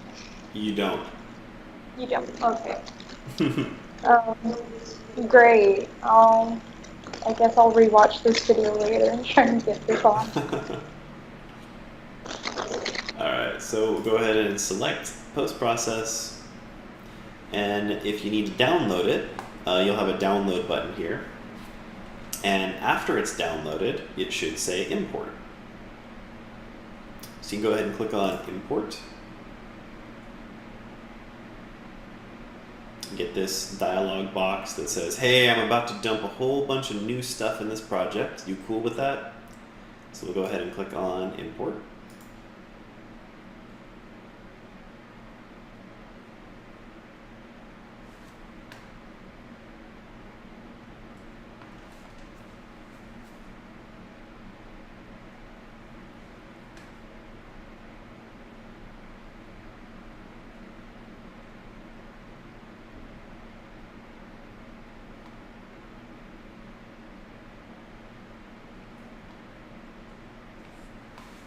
Okay. So let's clear all this error nonsense in the console. Just because it's Unity has errors doesn't mean that you need to be concerned. Sounds silly of me to say, but it's true. So with the post-processing stack in there, what I need to do is go to my camera, and I'm going to type in, so after my camera selected, I'm going to add a component to it.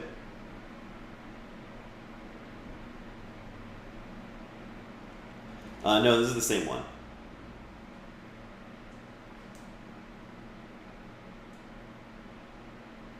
So with the camera selected, go ahead and add component, and we're going to add the post-processing behavior.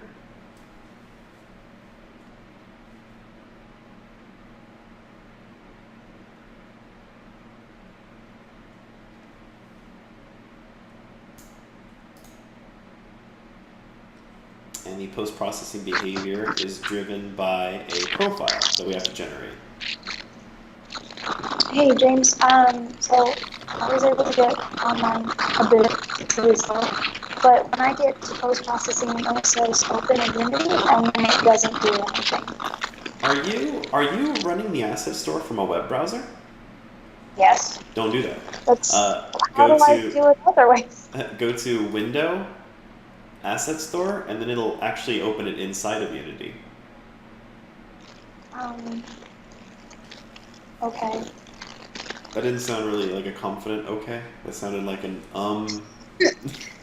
Yeah. So if you click on Window and then go to Asset Store, it doesn't open up an asset store inside of Unity? No, it just says currently offline, even though I'm not offline. Apparently. RIP. Well, that's how you should do it, is like that, and then you shouldn't run into that problem where it won't let you import. Oh, okay. Thank you. So you might just need a stronger connection. Unity's built in. Basically, what Unity does is they've built a web browser inside of Unity, and it sucks really bad. And so, under optimal conditions, it's great. But yeah, it seems like it's not working great for you at the moment. You probably just need a stronger connection. So, at a later time, you should not have a problem doing it this way. So we need to create a profile. So we're going to go ahead and right-click, create post-processing profile, and I mean you can just call this whatever.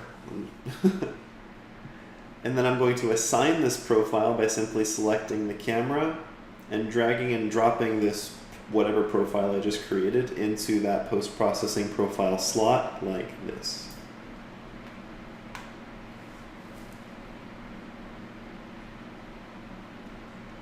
Now when we edit the profile itself by simply clicking on it, now we get all these properties, right?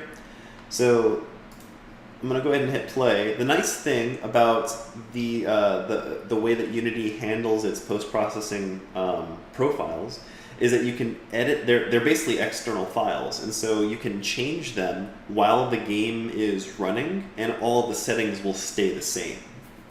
So I can go in here now and do things like add in a bloom.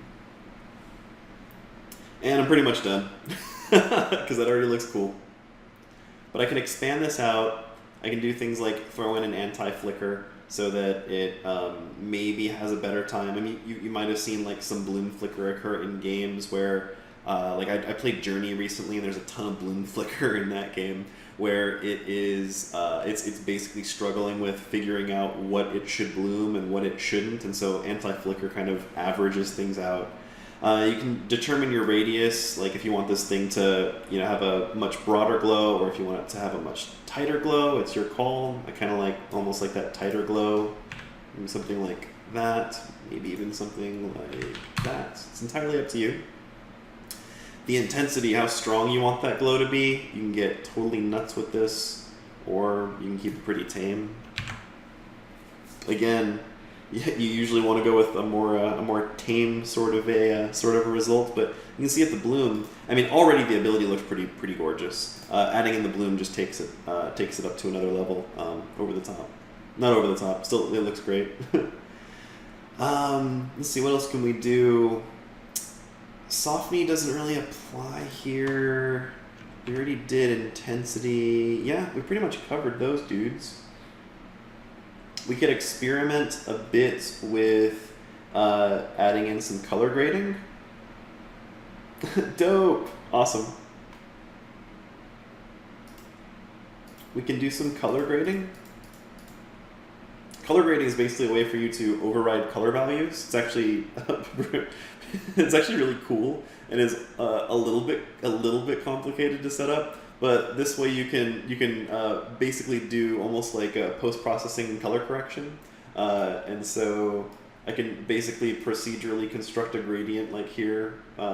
This is not what you want to do at all when you're when you're building a post-process profile for an ability. Like, I mean, maybe you would do this for a portfolio piece, but you when you're building a post-process profile, you never actually build it specifically for an ability. You build it to be attached to the camera pretty much always, right? And so yeah, that's why you don't want to use this to do your color value adjustment and things like that. You want to do it the right way by actually manipulating your materials and using the color gradient editor inside of the particle systems and things like that. A place where this is really valuable is you can actually have a bunch of different profiles, and maybe the only thing you do with your profiles is linearly interpolate between color grades. So if your player just walked into a cave, you might want to switch over to a like a bluer, darker, grayer, more desaturated kind of color grade. And if they walked out into a nice, vibrant meadow, you might want to crank up all the oranges and the yellows and things like that. And you might want to actually blend between those. So you can actually switch these profiles on the fly. It takes a little bit of code and stuff like that. So those are real cases where you would want to apply this sort of thing. But yeah, like you don't want to. I'm gonna just go ahead and turn off color grading because this is a big no-no for us. We do not want to use color grading. You guys should eventually go and take a look at that because that is in the realm of technical art and stuff like that. But to go over that in a VFX class just probably wouldn't make a whole lot of sense and might actually foster some bad practices. Other things, I mean, we could turn on anti-aliasing, but I mean, I don't really see any aliasing happening, nor really should we. I mean, what we're ultimately seeing here is we're not even seeing a texture being scrolled across geometry. We're actually just witnessing geometry rotating around. So there's really nothing there. We're also not really actually witnessing any motion. We're witnessing like some angular motion, but nothing that would trigger a motion blur. And again, you don't want to use these kinds of things. A lot of these features, you don't want to use them just to fine tune your ability. They have much more global, far-reaching scale. So yeah. You want to go and create your profile. So you want to right-click and create, and then post-processing profile. And then you need to attach that post-processing profile to your camera by dragging and dropping the profile in there.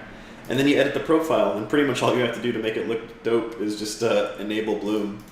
And then slightly modify its settings, but you don't even need to do that much. So how do you do the create? You right-click, just like you create everything else. You right-click, create, and then like you would make a material or a C# script. Yeah, it's right there. So it's not on the camera. That's where I was getting confused. Well, you attach it to the camera later. Like, so you have to, the post-processing behavior is there, but it's like a gun that needs ammo. And so you need to load it with that post-processing profile that you create. And do we have to name that anything? I named it whatever just to show it doesn't matter.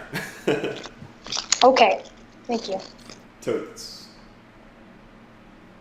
Any questions on this and actually pretty much anything we covered today? hopefully you guys think that this was cool, and hopefully you guys think that this is actually something you can be proud of and is a production-ready looking trail. Whenever you're done working on like the camera stuff, because right now we have it on play, it should keep all the settings we've done. Yes. Whenever we unclick play. Yes.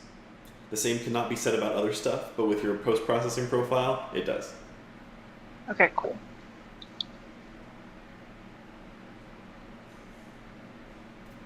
Any questions? Comments? Do you guys think that this is cool? Does this look awesome? You proud of yourselves? Yes.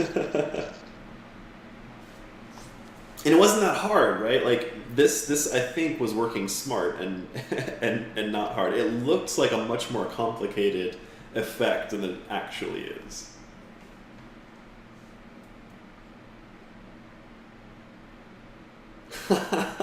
Yeah, the trail renderers, trust me, there is a time and a place for them. But again, if you know that your ability is going to be traveling at a steady rate, and you know that your ability is going to be traveling in a steady direction, then trail renderers are almost never the right way to go.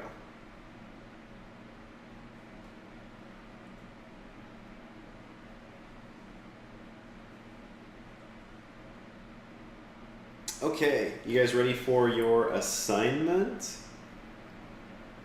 Which is kind of a fun one, but they're all fun ones. It's very similar to the first Vortex assignment.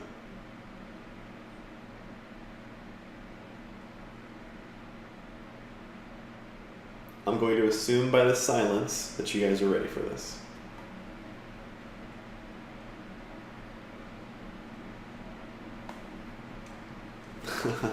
Okay, here we go. So, what we've been talking about this week and last week is projectiles. This is a trail for a projectile. What it doesn't have is the head of the projectile. This actually has so many more elements of what is crucial to a projectile. It actually just misses the head, and that most important part of the head of a projectile is that thing that I keep talking about, which is that hot point, right? It's that point where it's just like, I know that if that touches me, it's gonna hurt, or, you know, whatever.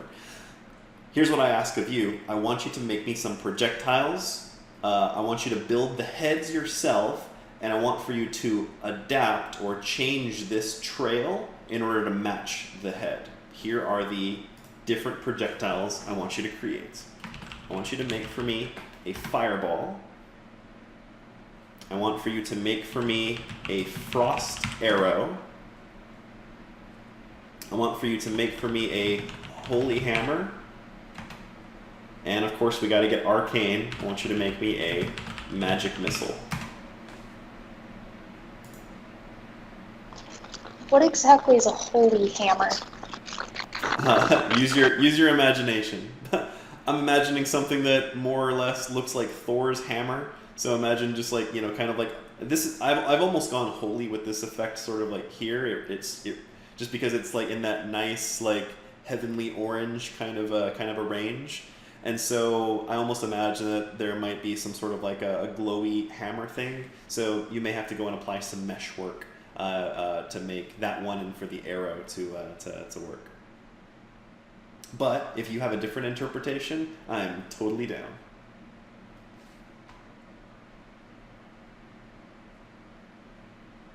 And the last time I did this class, we did a lot of copycat projects where I said, here's a thing, let's recreate the thing.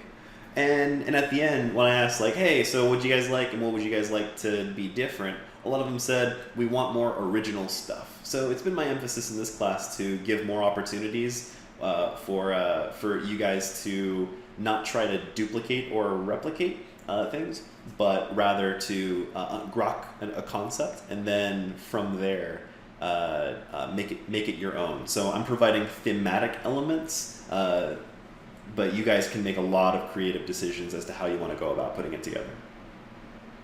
Okay, so let's say we do like make a hammer and stuff, like the 3D model, like a simple Thor's hammer. Mm-hmm. We unwrap everything on there, and like, but we would leave it blank, right? Like the UV sheet. Once we unwrap everything, to import in here, you just give it like a glow effect to make it like kind of mesh with it. It depends.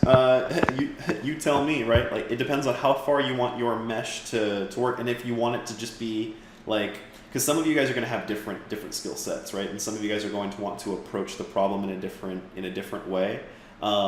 So yeah, I mean, it is entirely up to you how far you want to go and how you want to use the shape, right? Like here, in the case of like this cylinder, this looks nothing like this, right?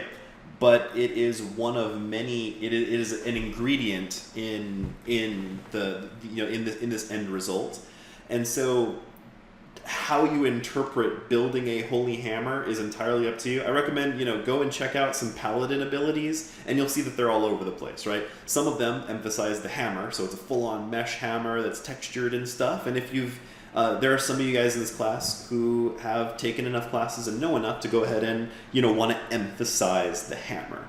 And for some of you, maybe you're like, I don't actually want it to be like a physical hammer. I want it to be more like a conceptual hammer, or a hammer that's made out of light. I don't want it to be like, a physical hammer. I want it to be like an ethereal hammer, like a ghost-like looking holy hammer kind of a thing. There's still plenty of opportunity for you to figure out how you want to apply it, how you want to construct your meshes, and do you want your mesh to be like just a mesh, or do you want your mesh to actually just be a shape that drives some other sort of a technique? You could totally do that too, Kim, right? You could absolutely just draw the hammer, and then yeah, basically you could just go and take a card, right? So you can just say, I want a 3D quad or a plane, it's your choice, and then boom, like right here, you can go and attach. You got it, Kim. Absolutely, good point. Right? So you could just go and draw out a hammer, and then apply some sort of additive shading thing to this, make that look awesome, and then boom, like now all of a sudden this ability is Holy Hammer.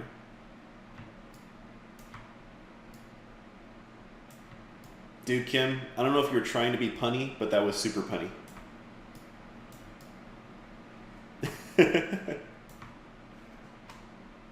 Right, so you guys have tons of options on how you want to do this. If you want to go crazy 3D, if you want to go 2D, if you want to keep doing more particle stuff, it's up to you. You guys have options.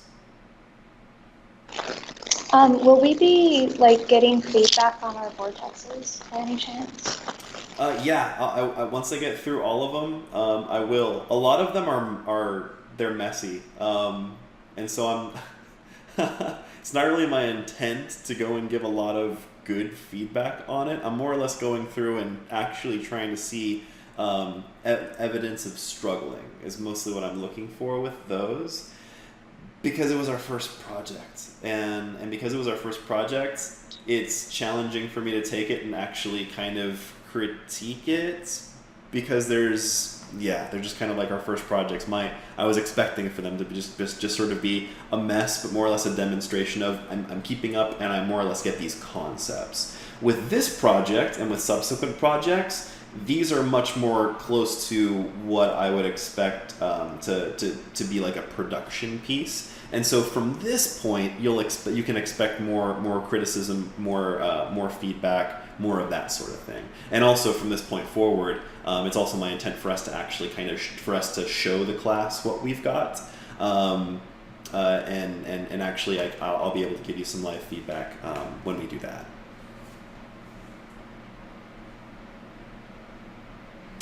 Eugene, is this for a side scroller or for a top down? That is also up to you.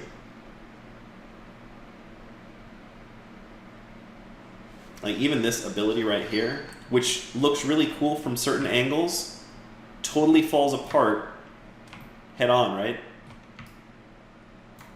I mean, you might argue that actually still looks kind of cool. Actually, that does look kind of cool. let me move the camera over. Let's see, game object, align with view. Wow, that's like the Ubisoft logo.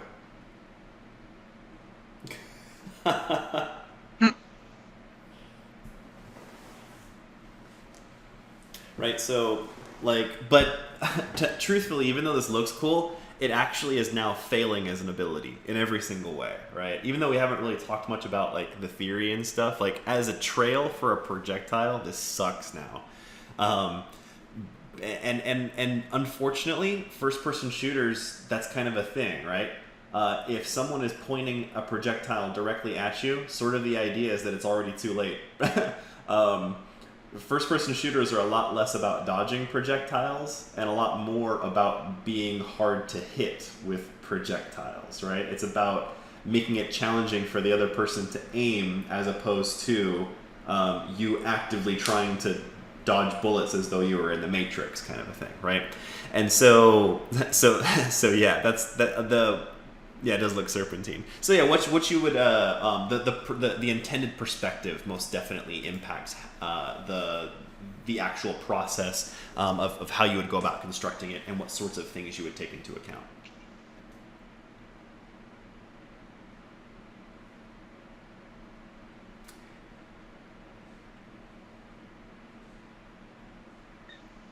I'm going to ask again if there's any other questions, and if there aren't, then I'm going to leave you guys with one last tip that will help you, I think, execute this assignment more quickly.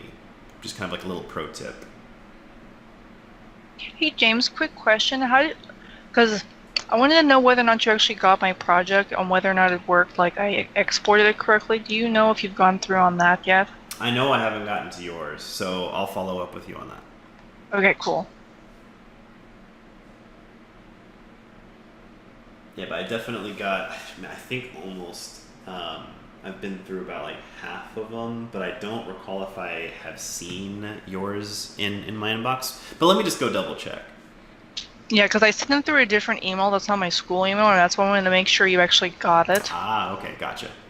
Because if not, I can send it through the school email. I just wanted to make sure you got it to grade. You know, maybe just go ahead and do that so it's just at the top of my inbox, and that way it'll help me remember too. Okay, cool. Thank you. Sure thing. All right, let me show you this trick. And it's such a good trick. Not only is it a good trick, but it is also sort of the way you should just work anyway. So all of these different pieces, they are all separate at the moment.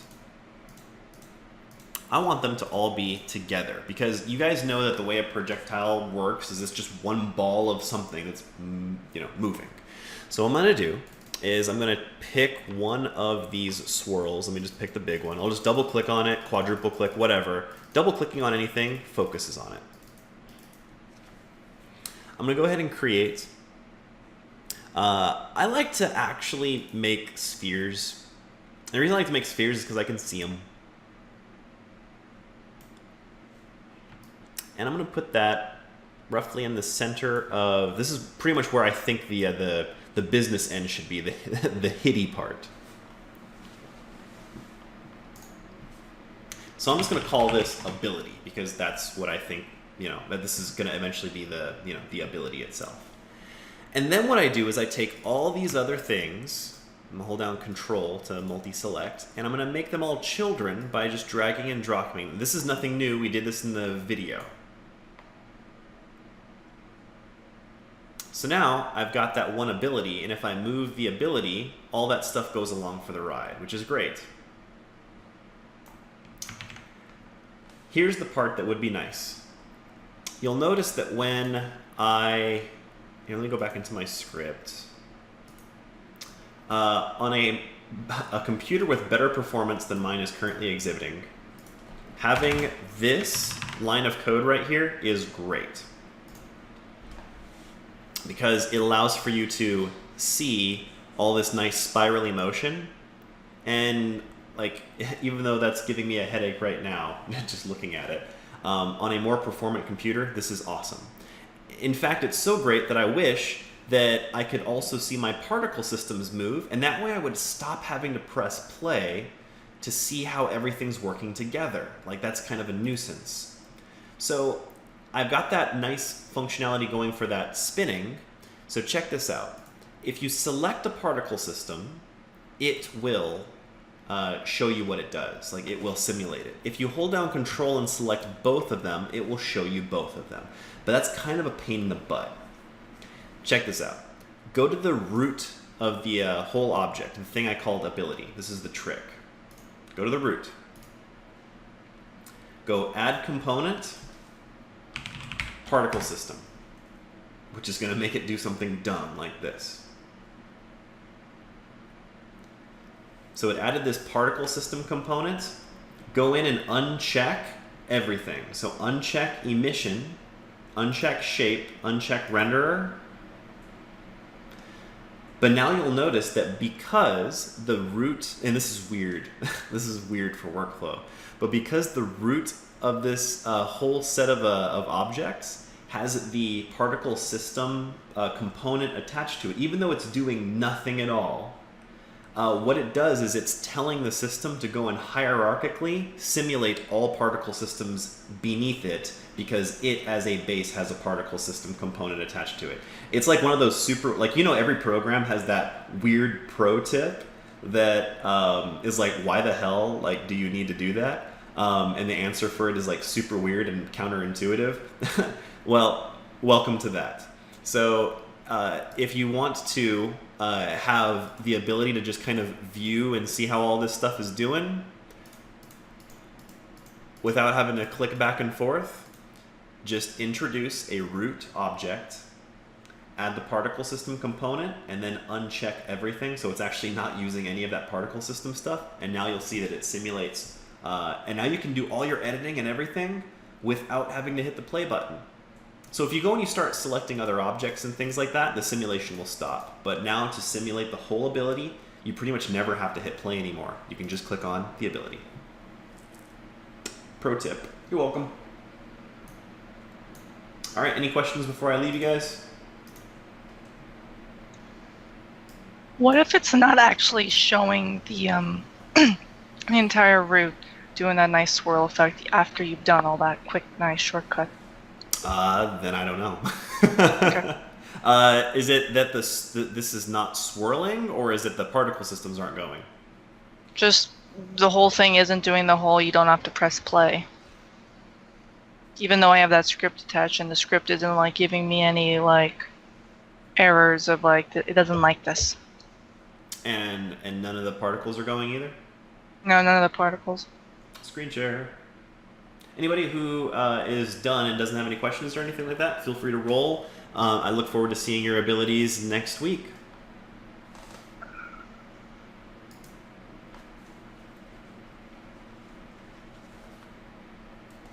Laters, Eugene. Oh, you did green. That looks so dope. All right. Click on ability.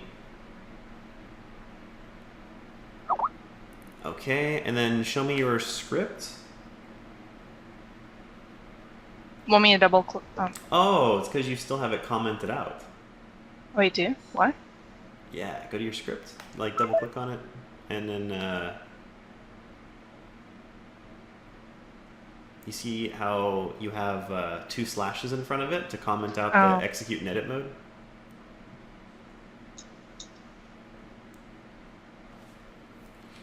And now go back.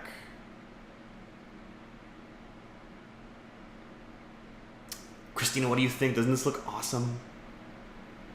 Yes, it's really cool. There you go. Oh, neat. Okay, cool. Thank you. Sweet. You're welcome. What was the process with the double slash again? Like, why was it like... Oh, those are was that comments. just a holdup? No, those are just comments. So you can see, like, here, whenever you create a new script, it's like there's double slash here. Use this for initialization. And then here, update is called once per frame. Like, this is just basically ways for you to leave notes for yourself or for somebody else. And so a handy thing to do is if you don't want to delete a line of code, but you want to deactivate it, you just go and throw a couple of slashes in front of it to comment it out. Okay, cool. Cool, cool. All right, well, good luck with this assignment. I look forward to seeing some awesome stuff.